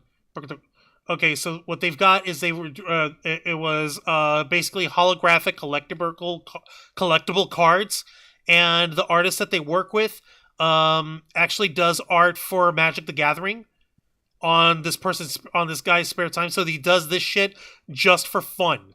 For example, he had like a placeholder card that showed like the great pharaoh of games, and it was basically like this badass dramatic artwork of King Yami from Yu-Gi-Oh! Pharaoh Atem, however you want to call him. Let me see here. Oh, there we go. It was hang on, stop it. How do I? Okay, Shiba Inc. That's the name of the person. Shiba Inc. is the name of the platform, and you could see on the top row, it's like center right. That was the card holder that showed it as the King of Games. And you have all these other awesome holographic like art cards that's like from FMA and Halo. And these two are just freaking brilliant. And here I am just being a goof, showing people the convention floor. We had someone dressed as Power from What's-Her-Face from Chainsaw Man. And Hera Syndulla from Star Wars Rebels. And Virgil, and there's the MetroCade. Hold on, let me actually zoom into this, because here we have like all the wonderful nerds, like just to show you guys just the sheer volume of platforms, just the sheer volume of video game cabinets and video game booths. You had people doing like a mini LAN party, like in the old days. Instead of MMOs, no. you actually had a mini LAN party going on. Oh no. And they were actually also doing a charity stream video game tournament over here. Like, welcome to the Reset Gauntlet. I'm not sure exactly what the hell they were doing with that, but basically they were doing a charity stream for, like a tournament over here. So here we have folks, we had some cosplayers, the one guy from Destiny, and we had the Angels from Hazbin Hotel. So I immediately, like a dumbass, thought that he was dressed as like, oh, like imagine how Adam must think of himself, kind of fucking thing. And that's where we went to the quiet side of the convention floor and showed everyone the tabletop game room. And people were doing like actual D&D sessions. They were playing like a Fallout D&D game. They were playing a Star Wars D&D game. It's so cool. And like I said, folks, check out this entire episode if you want to see it. And that's when my favorite moment was when I actually got to take a breath at the Carolina Manga Library. And I was actually letting myself have the feelings of like, God, I'm with my people. I'm with my fellow nerds. I'm holding down and choking down my my desire to upchuck because of how badly I'm hurting. But God, just being around my peeps, being around my fellow nerds just makes it all worthwhile. And that's the thing that I fucking love the most of this stuff, man. Yeah, like, am I too much of an overly emotional old fart for getting invested that No, way? no, no, Nope. nope. Are you sure? Absolutely not. Because I'm feeling Your like maybe feelings and your thoughts are valid, Juancho. no, it's It not a is matter of my important. thoughts being valid or not. I'm just like being overly sentimental, if you were. No, no, no. It's okay. It's okay, dude. It's fine. You're okay. But sharing my own bit of sentiment here. Yeah, no, I'm trying to piece together what happened. Oh yeah, no, no, no. I remember now. So after Kaiju Big Batel, that's when I met up with you, and then I took a little bit of a Fire show? break. Huh? Huh? Fire show? Yes, let's talk about the fire show because oh my goodness, I don't know about you guys, but I'm gonna argue that this year's fire show may have been the best fire show that was Okay, hosted. I personally will argue against that, but again, it's also because the Skyrim one. Skyrim one was top tier. Personally, Yes. nothing can top them actually building a working dragon that actually breathed fire. Yes. Okay, fair point. This year's theme was called Bloodlines. But it was amazing. Yeah, no, this year's theme was Bloodlines, and it featured characters from Castlevania, characters from Helsing, Characters from Resident Evil 8 Resident Village. Resident Evil. Yes, Resident Evil. Resident Evil, characters from JoJo's. Am I right? JoJo's Bizarre Adventure one. Yes. Okay, thank you. It was fun. It was great. It was so much fun. Shout out to the people who dressed up as freaking Dracula and Dracula's wife. Like, damn, man. Vlad Tepes to Dracula. Gorgeous. I do have one Dracula gripe did about nothing that. wrong, folks. But he really didn't. I do have one gripe. What's I your gripe? kind of do wish that the screens were pulled up a tiny bit more Yeah. because especially as a short person, if there's this tall person right in front of you, it's kind of hard to see. Like I tend to look towards the screen so I can actually really see because if you're at an angle, it is hard to really see the complete show. So if they could just like lower raise the screens that are showing what's going on, it would make it even better. So that I actually could see more. Yeah. It would. Please I understand what you mean. Short people. Justice for the short people. Justice for short people. Justice for short people. Yeah. I understand and I totally get that. Like this is I'm just glad that they've decided to stick with doing the fire show indoors now. Inside, yes. Because Yes. I didn't like dying out in the heat just to watch awesomeness. Well, also, you can't. You would get a much smaller turnout. There's always a smaller crowd because you couldn't really force even more people in there without it being an actual fire hazard. And a lot of people always just had to walk away and then never see the show. Mm-hmm. Right? That is true. Or they get rained out. Yes. Which they did one year. Both nights too. Okay, like I've got to get one gripe in regarding the big show that we had with Dream Fight Live. We didn't have an encore presentation for its Sundays. Maybe it was a scheduling thing or something's up. I don't know, but like Sunday, you're supposed to get to have an encore. Like, I would like to get to see an encore and shit. That would be nice. Am I whinging too much? Is that too much of a gripe? No. You're not whinging. It's okay. That was another thing that caught us off guard when we looked at the program guide. Yeah, I think it's also because, knowing from experience, a lot of people are double or even triple casted. So I think that actually might be why. Yeah. I think that might be why as well. But it was definitely a change that none of us were expecting because for so many years going to MetroCon, we were so used to watching encore shows of not just a fire show, but also of the chess match. Of the original chess match, right?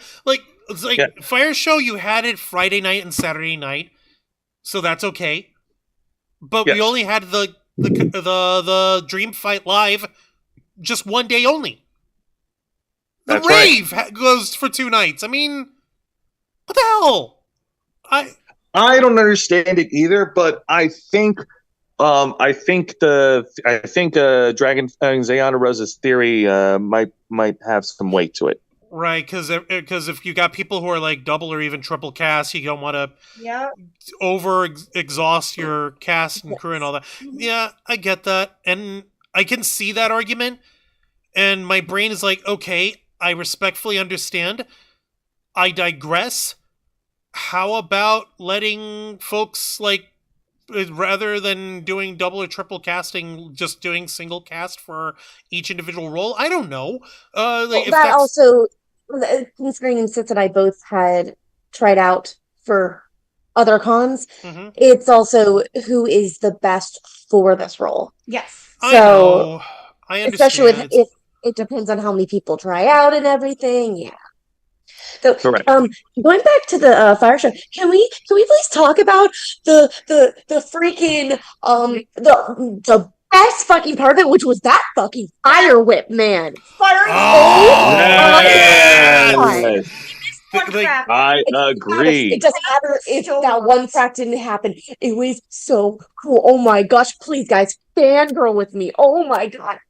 No. The fire whip was awesome. I believe that was like what? That was one of the Belmonts. I think it was as Trevor. blind as I was, I'm like, yeah, I think they said they're on fire. This is gonna be great. And that first crack, I melted. Of course you did. That was did. gorgeous. That crack was so good. It was really awesome. It was really awesome to see. I loved it. I loved the fire show. Like it's fire whip cracking. Yeah, actually, guys, if because we've never really seen, or at least I personally have never seen, any type of whip on fire. So could this mean that they are also now exploring other types of fire weapons in these shows? Like, what else did you have in mind? Because like you've got to be careful. There were swords. We also got a scythe. That's true. We did. Yes, we did. Okay, I have a suggestion, guys. I have a suggestion. Oh? And MetroCon, totally quote me on this. Flamin' chainsaw. Oh my god! Oh no! Oh my god! Yeah. Okay, guys. Yes. With Chainsaw Man there, and there you go. Yes, there you go. The guy from Chainsaw Man, dude. Yes, Denji. Yes! Oh my goodness. Oh yes. Okay. Yeah, we have this. Well, at least now at least then we would have a reason to get Angel to skip work and show up. Seriously, like folks, help us out. Help us reclaim our brother Angel. He is the first victim of late stage capitalism. He's working himself to the bone. Please help rescue Angel. Become Interflockers today, Angel. For crying out loud. Rip Angel, we knew him well. No, he's not dead. He is not dead. We're trying Yet. No, he's not dead. Fortunately for us, he's only mostly dead. With sometimes dead, there's really only thing you could do because mostly dead. One. Yes. He's dead inside. Hence mostly. He's dead. He's dead inside. Hence mostly and dead. Possibly also mentally dead too. My friends, sometimes when I go to sleep, I can still hear Angel's voice saying, "The United Kingdom is not real." You fucking idiot. No. Oh my god. Angel, all that shit talking. No, for real. We love Angel. That's why we want him back so badly. This is shit talking. Exactly. Yes. That's how we show our love, by talking shit with each other. Then after the fire... Actually, hang on. I want to check out the chat because I didn't want to neglect the chat over here. Since their household names, let's see here. Let's see. Ben Cruz. I know I saw her booth. Regarding Alice and Tabitha, I think. Yeah, and she was there, but is it weird that there's no line for her? I think because I'm used to seeing her with a massive line. Yeah, what the fuck, people? Alice and Tabitha making a one-day only appearance? You should have been packed out the door. You freaking hobos! How dare you? We've had a line for you. We had a long line last time. Well, I also do think it could be because, like, I didn't even know where some of the cosplay guests were. I knew where the lines for the VAs were. I didn't actually know where the cosplay guests were. Same here. I perused through almost the entirety of the dealer's room, and for the life of me, I didn't feel like I really had a good sense of where the special guests or the voice actors or the cosplayers were all going to be. The VAs were all the way in the back. Well, Right? do you think that they were in the back behind, like, where the cars were and such? Yeah, it didn't even occur to me that the cars were even there until after I saw some friends of mine who The shoot pictures? Yeah. that they're part of like one of the custom car designs teams over there. Shoot, shit, what's their name? Super Squad Sentai or something? Let me I think so. let me check. I'll What? check in the guide Yeah. over here. Oh my god! Referee comment is saying Sarah McLachlan in the background for just dollars a month. You can save this poor dude being Angel. Actually, yes, for $4.99 a month, you can save Angel from having to be at work all the time and help pay for his bills so that he doesn't have to worry, so he can do what he loves for a living, and that is. Can you picture us filming filming one of those infomercials showing Angel very, very sad with sad music playing with Oh my Zayana Rose providing the God. monologue? Don't give me ideas, Jose. I'll fucking do it, and I'll do it with a smile on my face. Let me see what else in the chat. Zoe Van West, yeah, that was fun. Talking about the DDR gaming, I think. Yeah, I got to say, OMG, I got to play DDR, and I was so happy. The nostalgia, I love it. Ben Cruz, I know Dark Lady for a very long time. She used to do Sailor Moon and Cardcaptor Sakura, and I did photo shoots with her. I'm proud where she is now. Right? Shit. And Reverie is saying that they only had 10 minutes in for the dealer's room this year. Good lord! Holy shit! You must have been so swamped. I'm so sorry. Holy crap! And Zoe's also saying, as a fire performer myself, the level of coordination and choreography they do makes it seamless is mind blowing. And yeah, I was just gonna. What's up? Oh yeah. We were agreeing. We said, "Oh yeah." Yeah, and like I didn't know they changed that for this year for only doing one day of Dream Fight Live. Yeah, I was just gonna say, are we the only ones now doing multiple showings? Right. In the arms of an angel. La, la, la, la. It's actually the arms of an angel. Exactly. Yes, yes, Mr. Quick. Ruby is coming over to Viz Media. We will address that Saturday. Yeah, we know about the what's happening with Ruby, Mr. Quick. We're addressing that along with plenty of other nerdy news stories this Saturday night on this week's edition of the Ravens Flock. Reverie, I was doing shows in the merch booth this year. Lamau, ouch. No wonder. Oh my lord. Nice singer. Yeah. Thanks there, Mr. Quake. Is fire going to be everywhere if they do a fire chainsaw? Lol. No, well, that's... Okay, that's a good question. Is it just that that Chainsaw Man, he's going to have the fire on his arms and we're going to make it look like he's actually got the motorized on the chainsaws? Or is it just going to be on one arm and doing like swirling motion? For that, how would he do it? You know how you can have one that looks like, that goes back and forth, that looks like it's completely going around in a circle, but it isn't. Yeah. Yeah, so you have that, so it only stays at the edge of the arms. We're gonna have to draw that out sometime, and like you said, Dana, you're gonna have to bring it together. And guess what? You could blow fire using those two. No. Well, no, not that. That's gonna be a little too. Yeah, no, that would be too much. Like, listen, we're trying to do Chainsaw Man, not Mad Max Fury Road over here. This gives you an idea. Oh my goodness. True, but that's also going to involve a lot of custom construction for the fire raking and everything. I don't know if they can whip that up within a year on a budget. They can do that again. They built a motherfucking dragon for Skyrim. They did. But okay, point. They said when we had asked, they built it in like 3 weeks. And it had an entire thing inside of it. The entire casing, the entire design and everything, including the work up for the fire effects. Yeah, so they can definitely do that. They are very talented. I think they had like 5-10 people working on it too. I think so. Yeah. Good point. But let's get back to the story here because we got a little sidetracked. So after Fire Show was wrapped up, I finally got a chance to go to the Metro Rave. I didn't go the Metro first night. Massive. Metro Massive. I didn't go Friday night, but I did go Saturday night, and it was a lot of fun. It's been a while since I went to a rave. Hey, Joseph.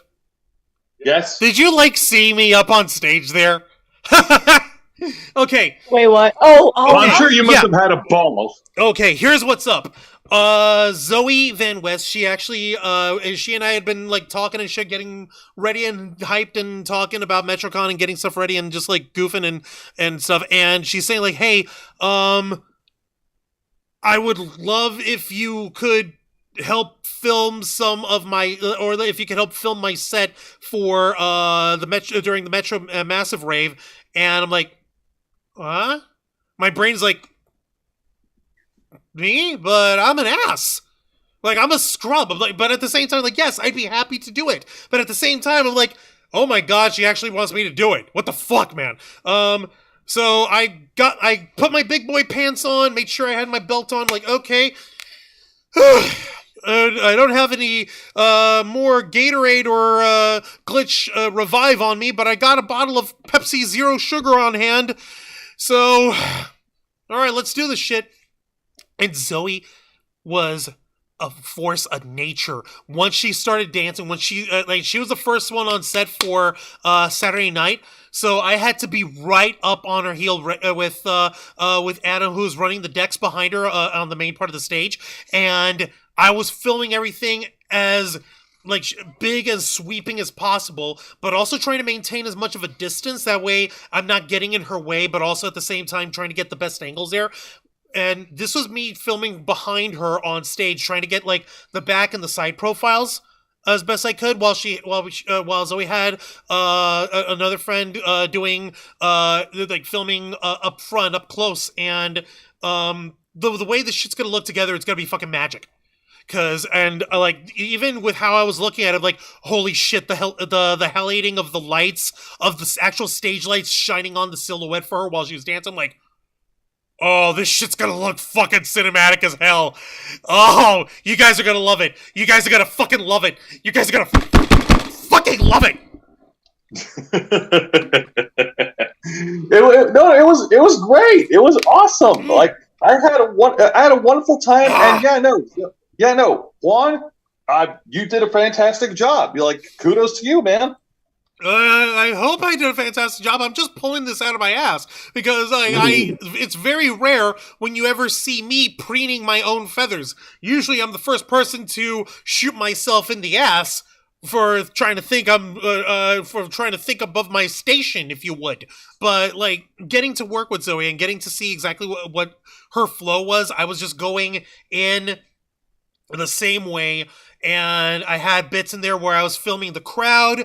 There was some people doing crowd surfing on there. I was also trying to go for a little moment where I was just rotating the camera here, so it looked like I was almost 360ing it for a little bit, but I still wanted to maintain some sort of control over it, so I didn't do a full 360 while I was up in the crowd and looking down at the folks who were coming in. And the way that since this just as the rave was getting started, it was packing up all the way up front to the stage, and made it look so much better.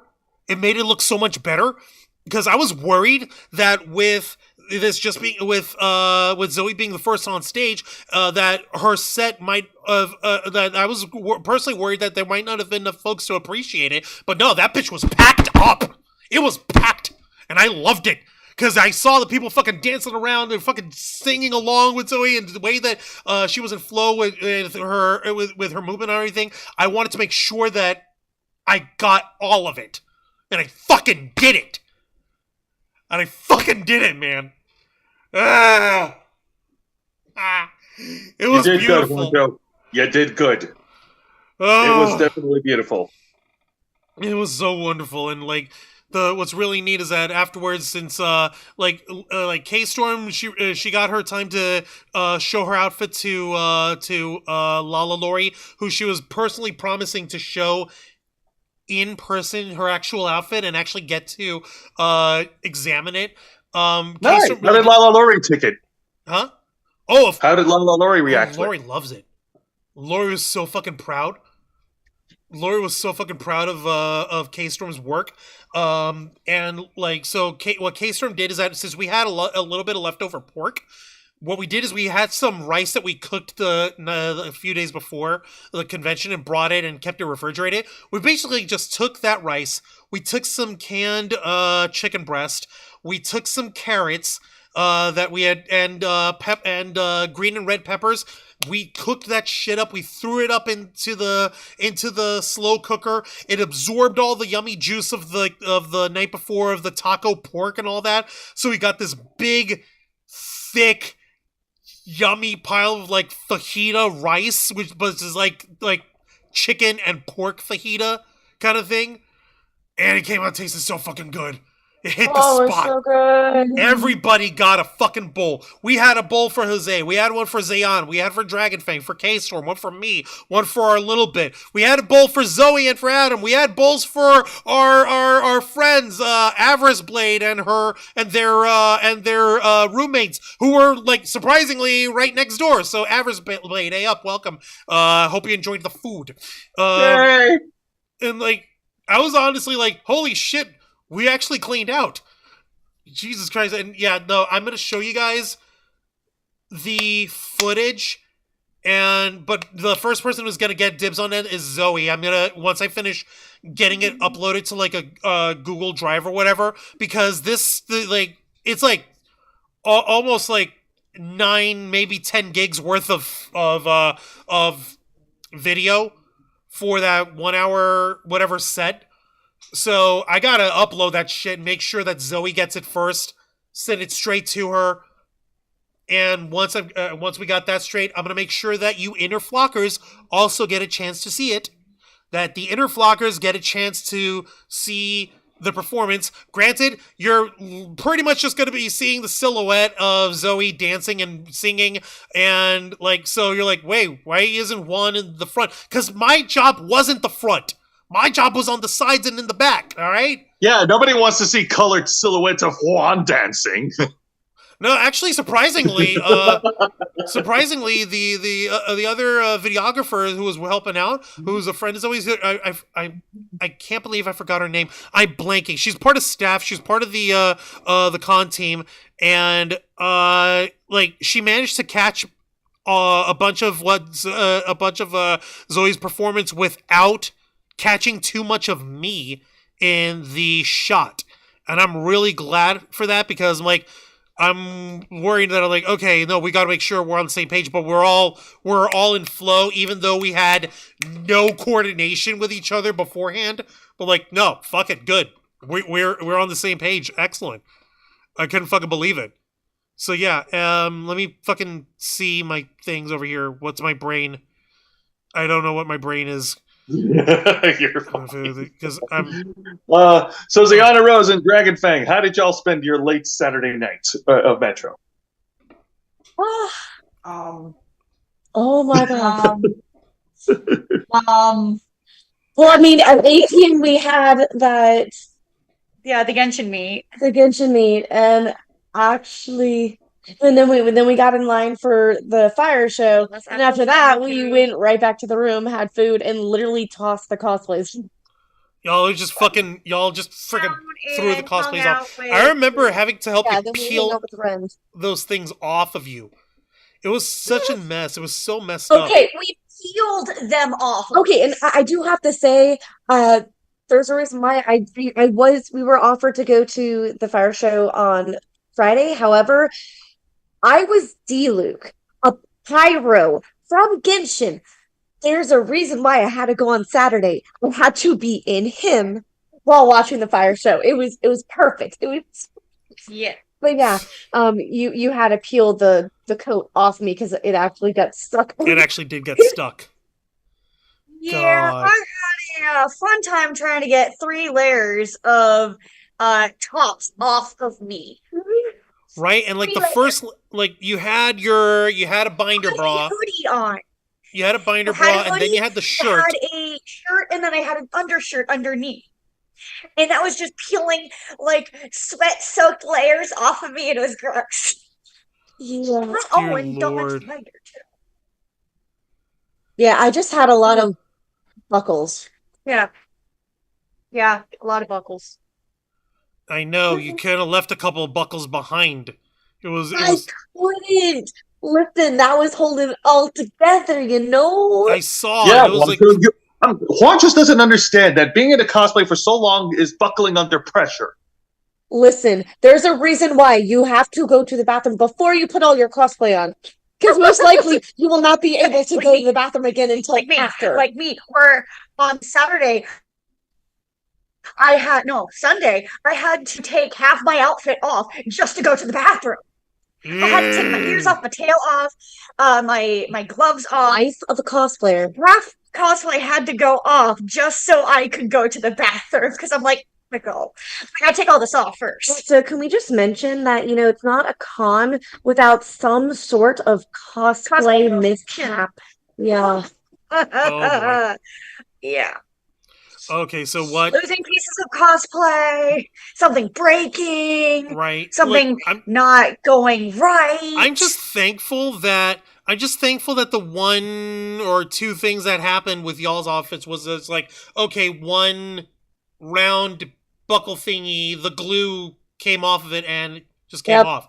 Or that one diamond from the bracer that you had Luke. for Saturday. Yeah, that was One of my cuffs is now missing a lot of its stuff, and I'm like, I need to buy a new cosplay now. But yeah, no, 3 things popped off of D-Luke. Luckily, I have all 3 pieces.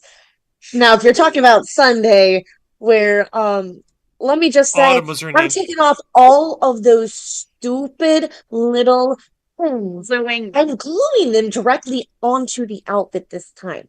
Then they won't fall off. Sheesh. Let me just check something real quick in the chat. Zoe was over here saying he did an awesome job, LOL. Let me see here. We had a great time. It's MetroCon. Go big or go home. Huh? Okay, so thank you for your vote of confidence. And Zoe was saying hi to Mr. Quake. And OMG, that pork, I'm still thinking about it. Right? Oh, Let me see here. oh, so And good. Mr. Quake was like, have you been to Publix? Yeah, we've been to Publix. There's a Publix across the river from the convention center. Went there. Like, and one thing that I'm like, my brain is like, where were our nerds going to the Publix or to Walmart in cosplay during the convention? Yeah.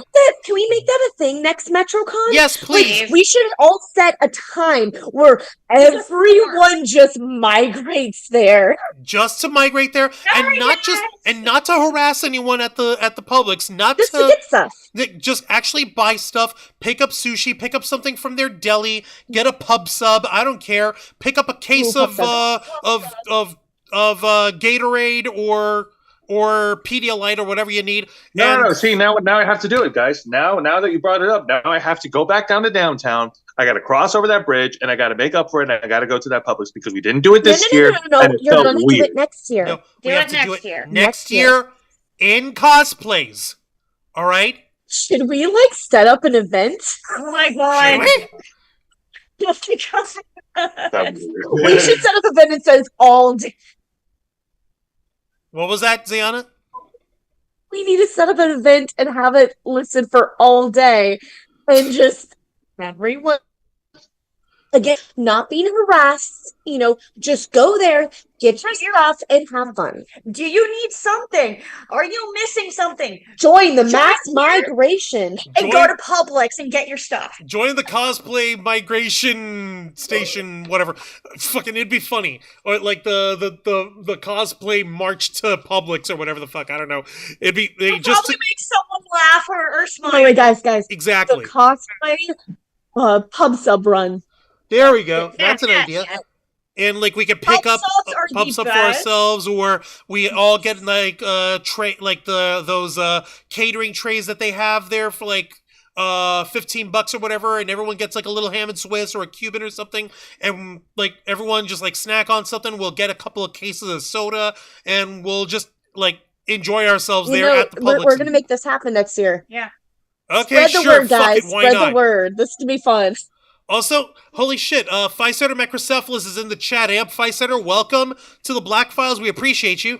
Remember, everyone, the anime convention runs on speed rules. If it ever stops, then everyone will explode. That's why it has survived half a dozen competitors, 2 wars, multiple sex scandals, a recession, and a global pandemic. If you guys crash at the anime convention, I'm blaming Lisa and not Alex. Wait. You know, if you think about it in hindsight, that's not inaccurate. That's not untrue, but that doesn't mean you gotta say it that way. Is it allowed? Are we allowed to say it that way? Yes, no, It's the Marge Simpson meme. Like, he's not wrong, but he shouldn't say that. Exactly. Thank you. And I was double checking over here. Autumn was the other videographer helping film Zoe from the crowd. So Autumn, we knocked it out the park. And Zoe in the chat's also saying we went to the Publix Greenwise for a booze run, and everyone knew exactly where we came from. Like, yeah, yes. Cosplays and carts, let's go, says Reverie. Sure, why the fuck not? And do it just for fun. We're not trying to be mean-spirited or take attention away or cause controversy this time. Damn it. We're not here to cause controversy. No, we're here to fucking goof off. We're here to show folks in costume. We're here to just, like, be chill and everything. And the reason we got that fucking idea is from Sunday, all right? Sunday morning, we had to check out from the embassy. We chowed down on the buffet breakfast that the embassy suites had. We managed to get ourselves out the building by like 10 a.m. So we were checked out early. We were done early. Zayana and Dragonfang were in their outfits and we were getting ready for their run and everything. Mr. Quake, is there a Winn-Dixie in Florida? Not that I've seen any open in a long time. Yes, there are. Yes, there is. Yes, there is. Still Winn-Dixies. It's just harder to find them. It's few and far between. Yeah, and so they're not wrong. There is a Winn-Dixie in Tampa. Yeah, so the way that we did this is, okay, I'm gonna bring Jose, K-Storm, and our little bit back home, along with all of Zayana and Dragonfang's stuff, all their luggage and everything. We'll haul everything over here, and that way Zayana and Dragonfang can do your photo shoots on, it was 2 p.m., right? Yeah, 2 p.m. with Ben. Right. Yay! And this was this where y'all had that issue with the with everyone crowded into a smaller panel room, or when was that? Was that Saturday? Or that was Saturday. Okay, yeah, and I was I didn't mean to bring this up because I was looking at the convention map, if you would. Where is the map? I just saw it. Where is the thing for the digital con guide? There. Okay. Was it 103? Yeah, it's 103. I meant. All right. Well, actually, before you continue, I might as well go ahead and say that I'm going to bounce out right now. It is midnight, and I need to go to bed. All right, Jose. In that case, it only makes sense because I wasn't around on Sunday. Yeah, no, that was the sad thing. Like, we couldn't do anything Sunday. We were dead to the world already, and we needed to leave. We had to get out of there in order to make sure that we got ourselves taken care of. That's Sis and I. We're crazy. All right, no worries. So listen, so my final thoughts on MetroCon 2024 is that I had an absolutely wonderful time. I had a great time going to the shows. It was awesome seeing a lot of friends, a lot of people in cosplay. The Dream Fight Live, I was one of the people who had reasonable trepidations about the show change, but I sat through the whole thing and I was glad that, all of my concerns were completely went out the window because, man, that show, that story they told was awesome. It was fun. It was nice. It was fun, yeah. And of course, I like the Kaiju Big Battle show, because come on, I like people getting beat up in the ring, especially Kaijus. And the Fire Show. Me and Deanna Rose and Dragonfang, we will have our disagreements, but I freaking loved it, and it is one of my top favorite fire shows of MetroCon because hell yeah, vampires. Oh my God, they brought Hellsing. Oh my God, they had Saris, the police girl, also dancing in fire. That is awesome. You got me. You got me, Metro. Now I want to go to the castle. Nothing stops you from going to the castle. Shut up. But yeah, those are my thoughts. It was a great, fun time this year. I loved it, and I can't wait to go back next year. All right. And I am going to make the trip to Publix, damn it! Yes, Jose, we're going to be doing it. We, the Ravens flock, are going to host the Pub Sub Run. The cosplay. There we go. Cosplay Pub Sub Run. There you fucking go. There. That's Pub Sub Run. Fucking hell, why not? And what we'll do is we'll all come together, we'll get drinks, and we'll get like bags of snacks or whatever, and it's something, we'll make it sort of like make it kind of like a picnic, if you would. So everyone is going to show up, but like pick up something that you could share. Pick up a bag of chips, or pick up Does that mean that we need to make a badge ribbon for this? Yes. Oh my God. So we have okay, no choice. doing It's it. the law. All right. Well, before we get too nose deep into this idea, to set up what I'm going to talk about on tomorrow night's edition of Wrestle Rewind, which is every Thursday night at 10 p.m. Eastern, right here on YouTube at The Kick.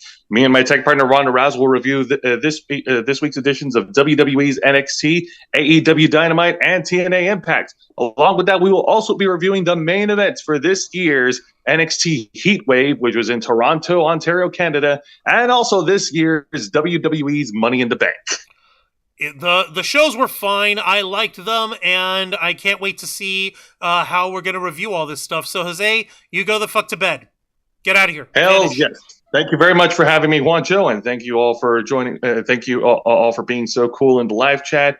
Once again, MetroCon was definitely a blast. I can't wait to go back next year. All of y'all have a good night. Please be responsible of where you get your news from, and remember that we are all human beings, and we need to be treated as such. And we need to treat each other as such, yeah. We need to treat each other as such, yes. Thank you. All right, go the fuck to bed, Jose. Good night. All right, good night, Juancho. Good night, Ziana Rose. Good night, Dragon Fang. See ya. Bye. And let me see here. Unfortunately, we couldn't do much on Sunday. How was y'all's photo shoot with Ben on Sunday, ladies? Tell me about it. It was really hot. Fun, but yeah, we died. We were all just sweating so profusely. Oh my God. It was so ratchet. It was so horrible. I do have to say, because we got up so early, that way we could actually get into line for the autograph we got for that weekend, which was for Alejandro, who does both Pinguin from Star Rail, but also Sino from Genshin. And it was so sweet actually meeting him, because I know you guys actually met him at Hallmat. Unfortunately, we couldn't go to Hallmat, so it was really nice to do that. Also, guess what, Juan? What? He remembered the joke. Oh yeah, that's right. We had that little bit where we did that. The joke that I asked you to tell him. He remembered Angel, who met him at Hallmat and shared our little bits that we wanted to ask him. Oh yes, and it was nice. He was so sweet. He gave a good hug. He's a really cool guy. He's really nice. But he was really tired because he didn't really sleep that much. He streamed the other night. Yeah, at Metro. Yeah, and I'm like, boy, have some sleep. Please sleep. Hunter's like, I don't sleep. And then the good thing is, because the lines were always so long on Saturday, so it was really nice to be able just to get there early on Sunday. We were only like, between the VIP line and the line that we were in, there was at least maybe like 5 people. No, like 7, 8 people in front of us, which is not that bad. So we got in there, got out very quick, and then. And I'm really sad that we didn't actually pick more of this. We went and got in line for the onigiri. That onigiri place. If anyone goes to MetroCon in future years, get it. Please stop by the onigiri place. It is fantastic. They change up their menu every year, but it is so good. This year, freshly made onigiri. They had a few new flavors that we didn't recognize from the last time that we went there, and one of them was beef brisket. Let me tell you, it had a nice little kick to it, and I devoured the entire thing. We took a picture of it, and then I ate the entire thing, and I was like, I kind of want another one. I want another one. And then since I didn't eat the rest of her plain one, So I ate the rest of it. My stomach wasn't really that great on Sunday. Yeah, next time we're gonna be getting We're gonna 4 make of the multiple. beef briskets. We're gonna That way, make multiple ones because that is actually a really good Oh. tiny option that you could fills you up. and it isn't that expensive. Oh, And you it know was how so expensive nice. things is at the convention center, Juan. Yeah, I You know know. exactly how expensive stuff Yeah, is. that's And these guys can at the I- onigiri stand, right? No, that's not them. You know what a Gary stand. Can I also mention, I forgot to mention this on the Friday, but when we were talking with a group of new friends, and this was like pretty late. This is like maybe this is right before everyone had to go to the fire show actually. We heard some sea shanties being played in the hallway downstairs. And you want to know what they were playing? Which we mind you, we immediately started to sing. Literally, What? there were like Loudly. 5, 6 of us that started to sing. Loudly. It was the Wellerman. Of course. Soon Which may is the my- Wellerman come to bring us sugar one of and tea and rum. Favorite One ones, day other when the than tugging is the done, Drunken we'll Sailor. take our leave and go. Yeah, so we all paused in our discussion. We're like, and we all looked at each other like, That's well. "Is that the Wellerman?" And we turned around. And who's played it? We're all like, and we all look at each And other, then and we start singing. And then we looked back at them and they were just staring at us going, They're like, yeah. They're like, people are singing it. Now, I will say, someone started to blast Toss a Coin to Your Witcher, I would have started singing as well. yeah. Just saying. Considering that Just Yaskir I was didn't see a Witcher at all this considering week. that we had Yaskir as one of the characters in the dream I fight, know. who's actually See- like being like the MC for the actual fights on there, getting people to get hyped up and shit. So yeah, no, it fits perfectly. Let's see, I actually would find it fun if I remember they did this back in the day, but you were able to do karaoke. Yep. Now, see, I wouldn't mind doing that. I would just need to have a bit of drinks first, but Yeah. I would definitely sing along to Toss a Coin to Your Witcher. Yeah. I will. I fucking will. Let's As a- fucking go. Sing it. Just give me a shot of tequila first. Easy. You know, like your yeah, poison no, we definitely need to bring the karaoke spots back to the convention over here. That's just my humble opinion as an internet nerd.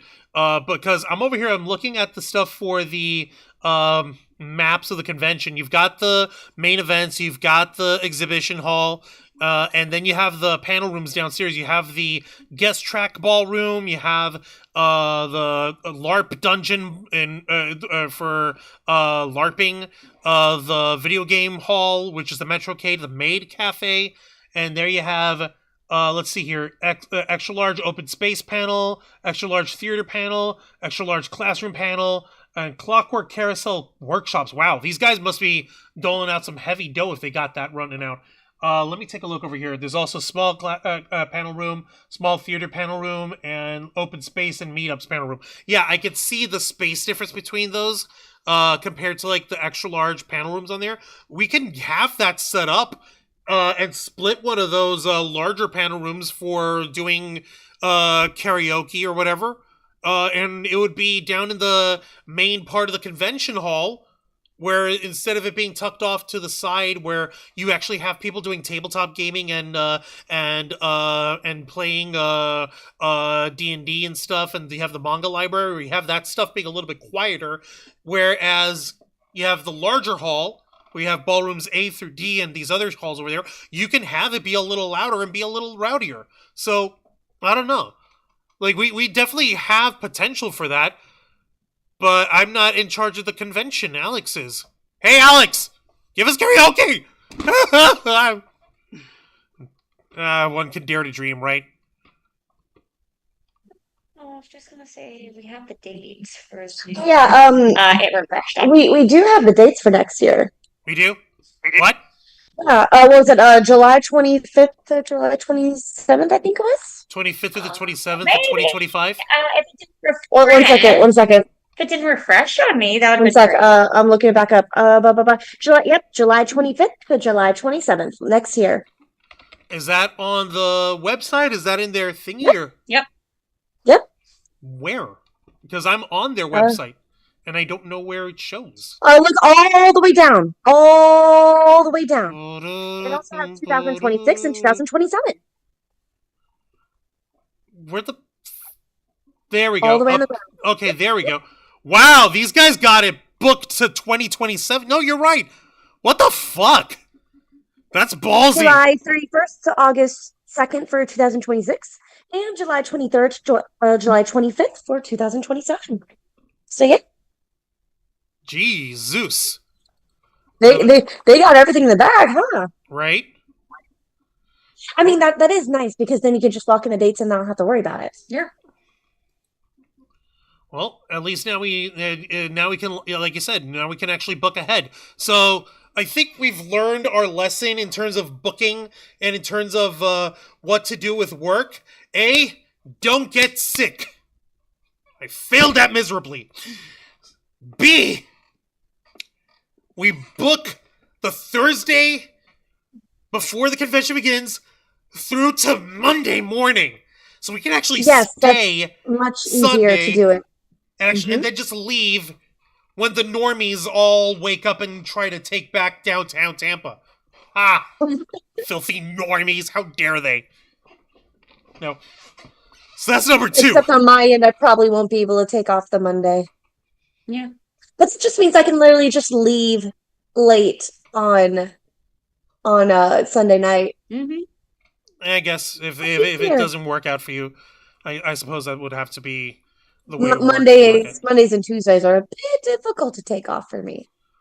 All right, well, let me take a look in the chat over here.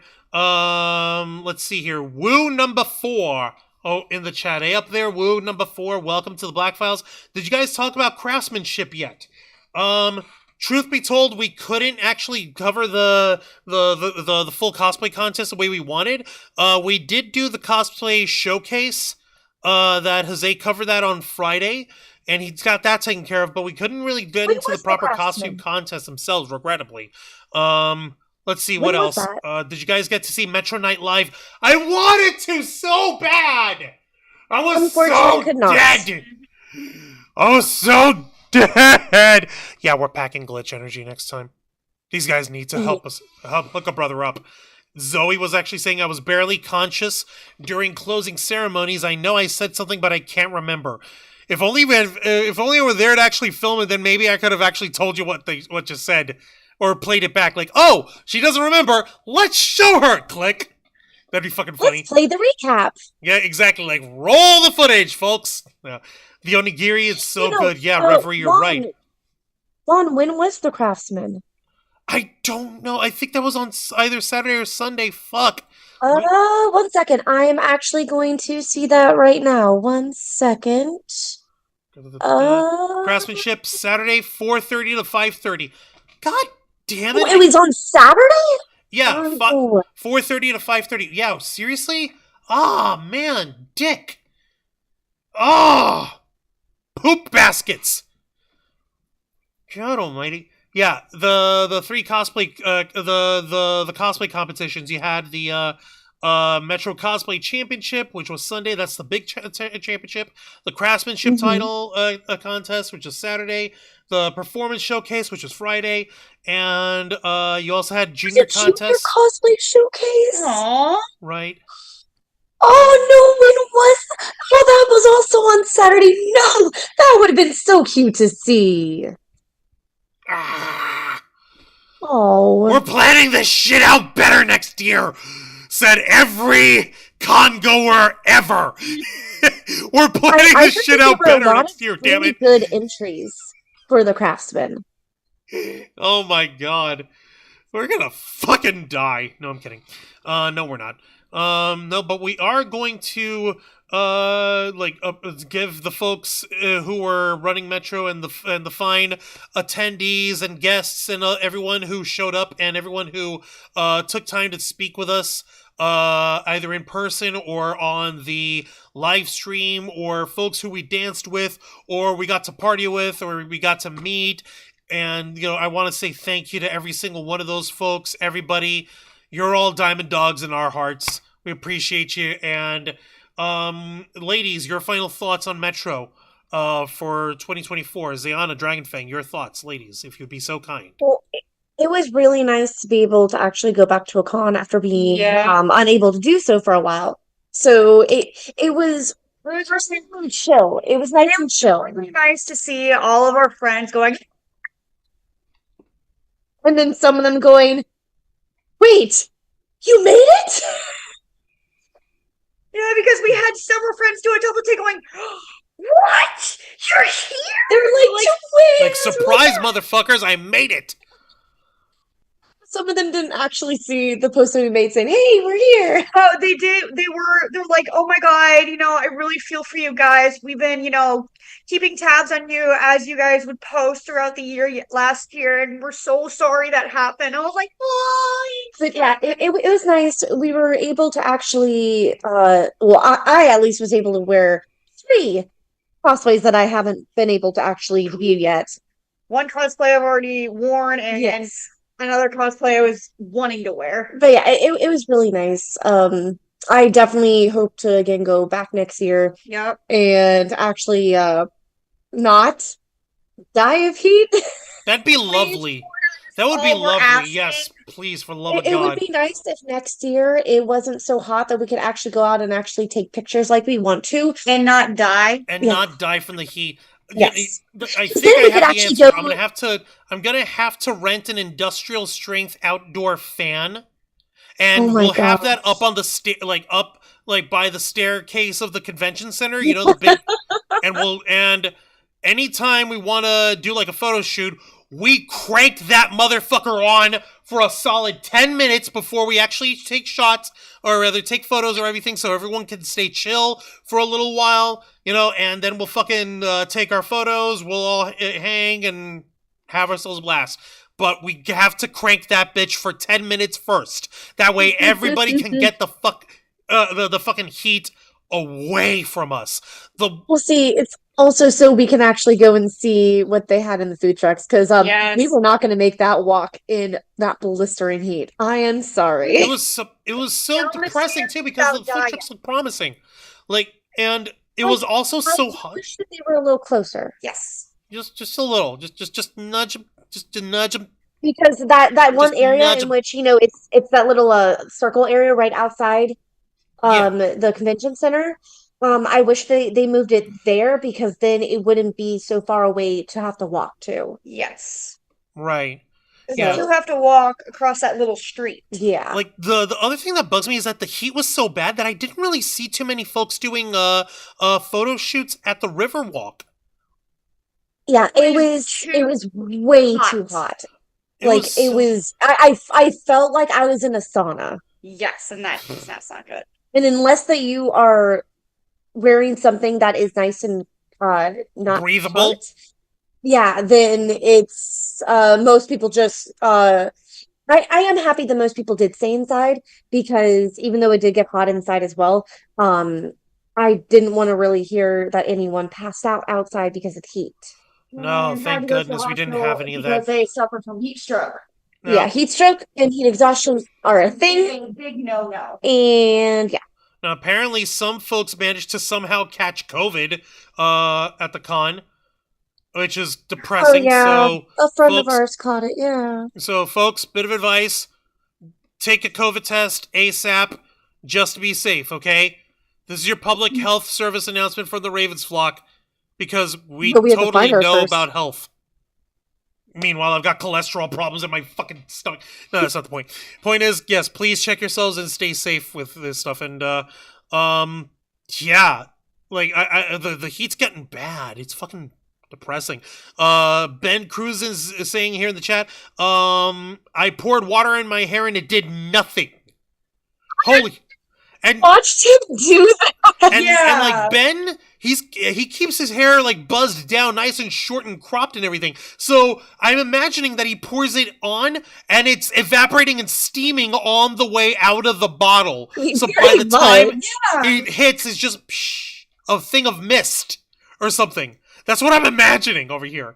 And he also said it was great hanging out with you guys, Zayana, Rose, and Dragonfang. Can't wait to edit all the pics you guys are gonna send me. And Zoe was saying, I suffered the heat for the slider truck. It was worth it, lol. I heard the slider This truck bitch was is built so different, good, okay? man. God. I hope they come back, so I want to try it. I Yes. do too. So, folks, alright, and yeah, no, my final thoughts on it is it's pretty simple. I had fun. I'm glad that we were all able to enjoy ourselves, despite the fact that, like, oh no, I paid for it Monday. I paid for it this past Monday. I thought I was like, okay, I'm gonna go back to work. I'm feeling great. I think I sweat out the food poisoning. I think I'm gonna be alright. Monday night, No. I melted. No. And Tuesday, I was completely inoperable all day. And like all fucking day Tuesday. I couldn't get up for work. I was fucking tired. I was fucking sick. I was dehydrated. It was fucking mess. I was almost like, honey, if this keeps going the way it has to, I'm gonna have to probably go to the ER or something. And it's like, it sucked. It sucked so bad. But you know what? Nothing that a little extra rest and some good old boxy couldn't fix or whatever. Okay, who am I fucking kidding? I'm just bullshitting here. At this point, I'm surviving purely out of spite. You know who I'm spiting. Point is, I'll happily come to MetroCon again next year. Haha, come. No, we definitely need to do the cosplay pub sub run. We gotta have some sort of karaoke time somewhere.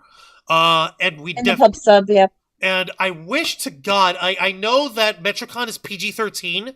I wish to God, in some way, shape, or form, that they can make one exception for the terrible fan fiction reading theater, because that was what the last thing that I did the live stream on Saturday, and there was so many like fucked up fanfics that Durskroot and Danmark could actually do, that it could actually get everyone together for. And I know that it's only because they're R-rated or they're too sexy for my stuff or whatever that MetroCon can't do it. I'm like, you've got to have like. We've got to have some level of that for, like, the 18 plus. I remember last year, or was it the year before, that there was, like, a drag show. It was a PG-13 drag show, but it was, like, it was a drag show that was done in, like, the special events room. And that's another thing. Where the fuck is the special events room? Where did that go? I do not know. What's the deal with special events room being gone from my MetroCon? No, I don't know. I don't run the convention. I just patronize it. Patronizingly, too. No, but I digress.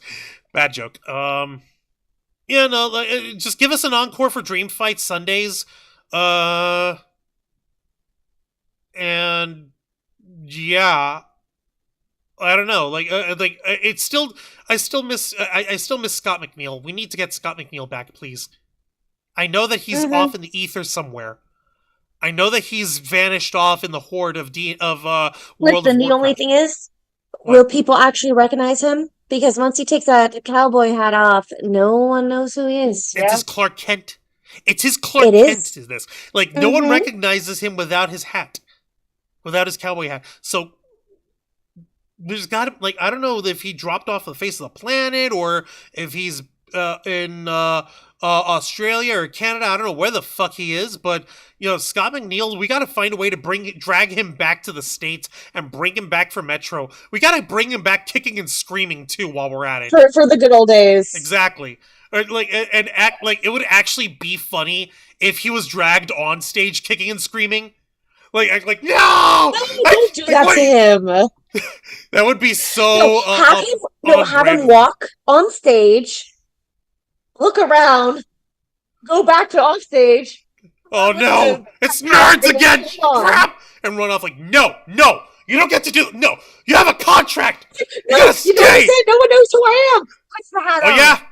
Puts the hat back on him. Holy crap! It's Scott McNeil. It'd be fucking funny. With and without a hat. Right? Like, no, it'd be that bad SpongeBob meme with SpongeBob and Squidward doing that talent show or whatever. All SpongeBob's doing is his hands out. Everyone's cheering for him. Squidward has got his whole thing. He's doing his bit. No one. And we're SpongeBob again. Yeah, do the same bit, but with Scott taking the hat off. Yeah. It's like hat on. Woo! Hat off. Cricket. Dead. Cricket. Hat on. Hat off. Fuck. Be funny. Yeah, no, like just for fun. Nothing malicious is meant in it. These are just thoughts. These are just ideas. This is just a suggestion. I think he'd go along with it. Yeah.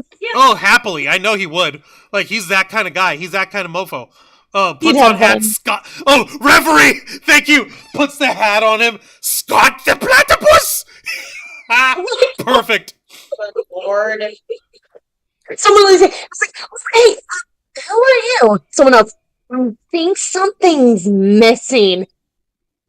Comes, just gently puts the hat on. Like, wait a minute.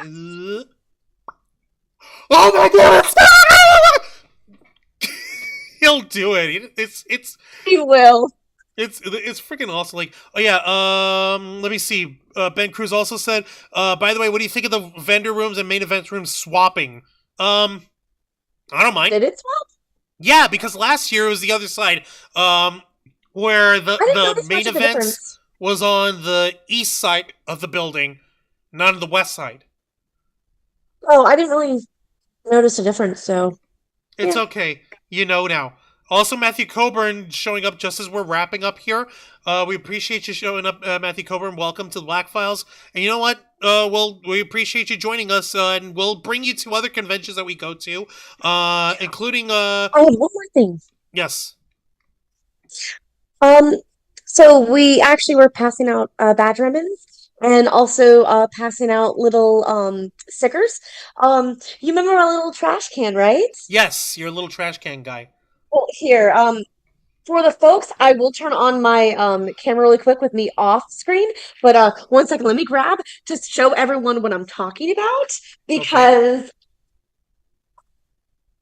I'm waiting patiently.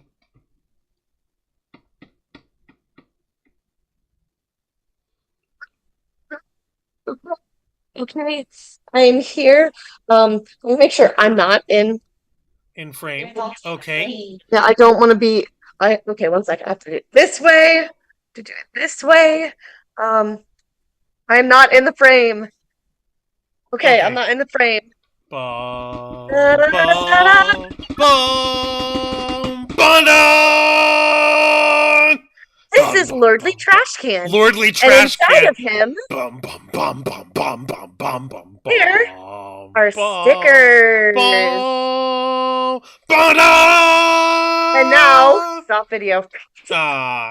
So, But yes, the Lordly so, Trash Can. Go fucking figure. This guy, this Lordly Trash Can, actually had a really good reception. People absolutely adored it. Alejandro went crazy over it. He asked if he could, he's like, can I keep it? I'm like, unfortunately, you cannot. Holy shit. Yeah, well, it's adorable, and he's ridiculous. Yeah, and and Keister I was think- wondering why I was thumping. Okay, it's because I was drumming Thus Spoke Zarathustra while Zayana and Dragonfang showed off the Lordly Trash Can. We love the trash can. I- But yes, so we're definitely going to be taking it to every convention now, just because it's adorable, man. It's adorable and silly.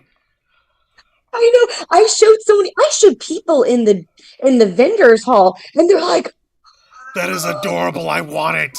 Like, no, but you can you want to stickers draw and- something, you want to pull from the Lordly Trash, and they're like, yes, absolutely. Bless me Yes, with Lordly yeah. Trash Can. But yes, so from now on, we definitely will be bringing Badgerins to every con that we go to, as well as Literally Trash Can, just because it's always really fun to be able to collect things at cons, Right. whether it be the candy bracelets that people are passing out, stickers, badge ribbons, Phone numbers, blood samples, ducks. social security numbers. Ducks. People. Oh my gosh. No, people are actually passing out ducks as well. Yeah, the little duckies, little rubber duckies. K-Storm made off with one. Yep, from Yeah. Lucifer. Right? Yeah, from someone cosplaying Lucifer from Hazbin Hotel. You know, and Yeah, so it's fun to be able to collect those things and get them out. So we're definitely going to be participating in that more. hell yeah, hell yeah. Let's make it happen. And and our fine folks at home, we'll bring you along for these misadventures, and we'll bring you along with these fun times that we'll have at these conventions, and we'll bring you along for the ride.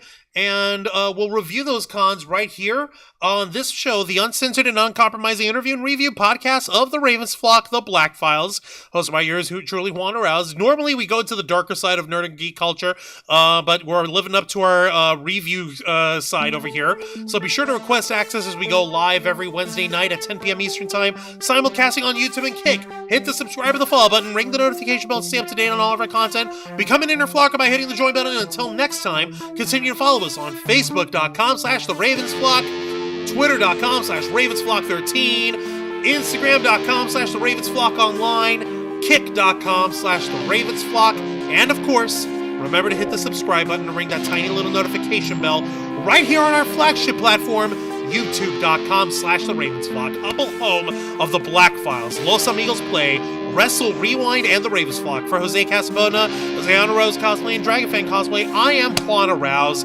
This has been the Black Files. Thank you very much to MetroCon 2024. We'll see you in 2025. We are out.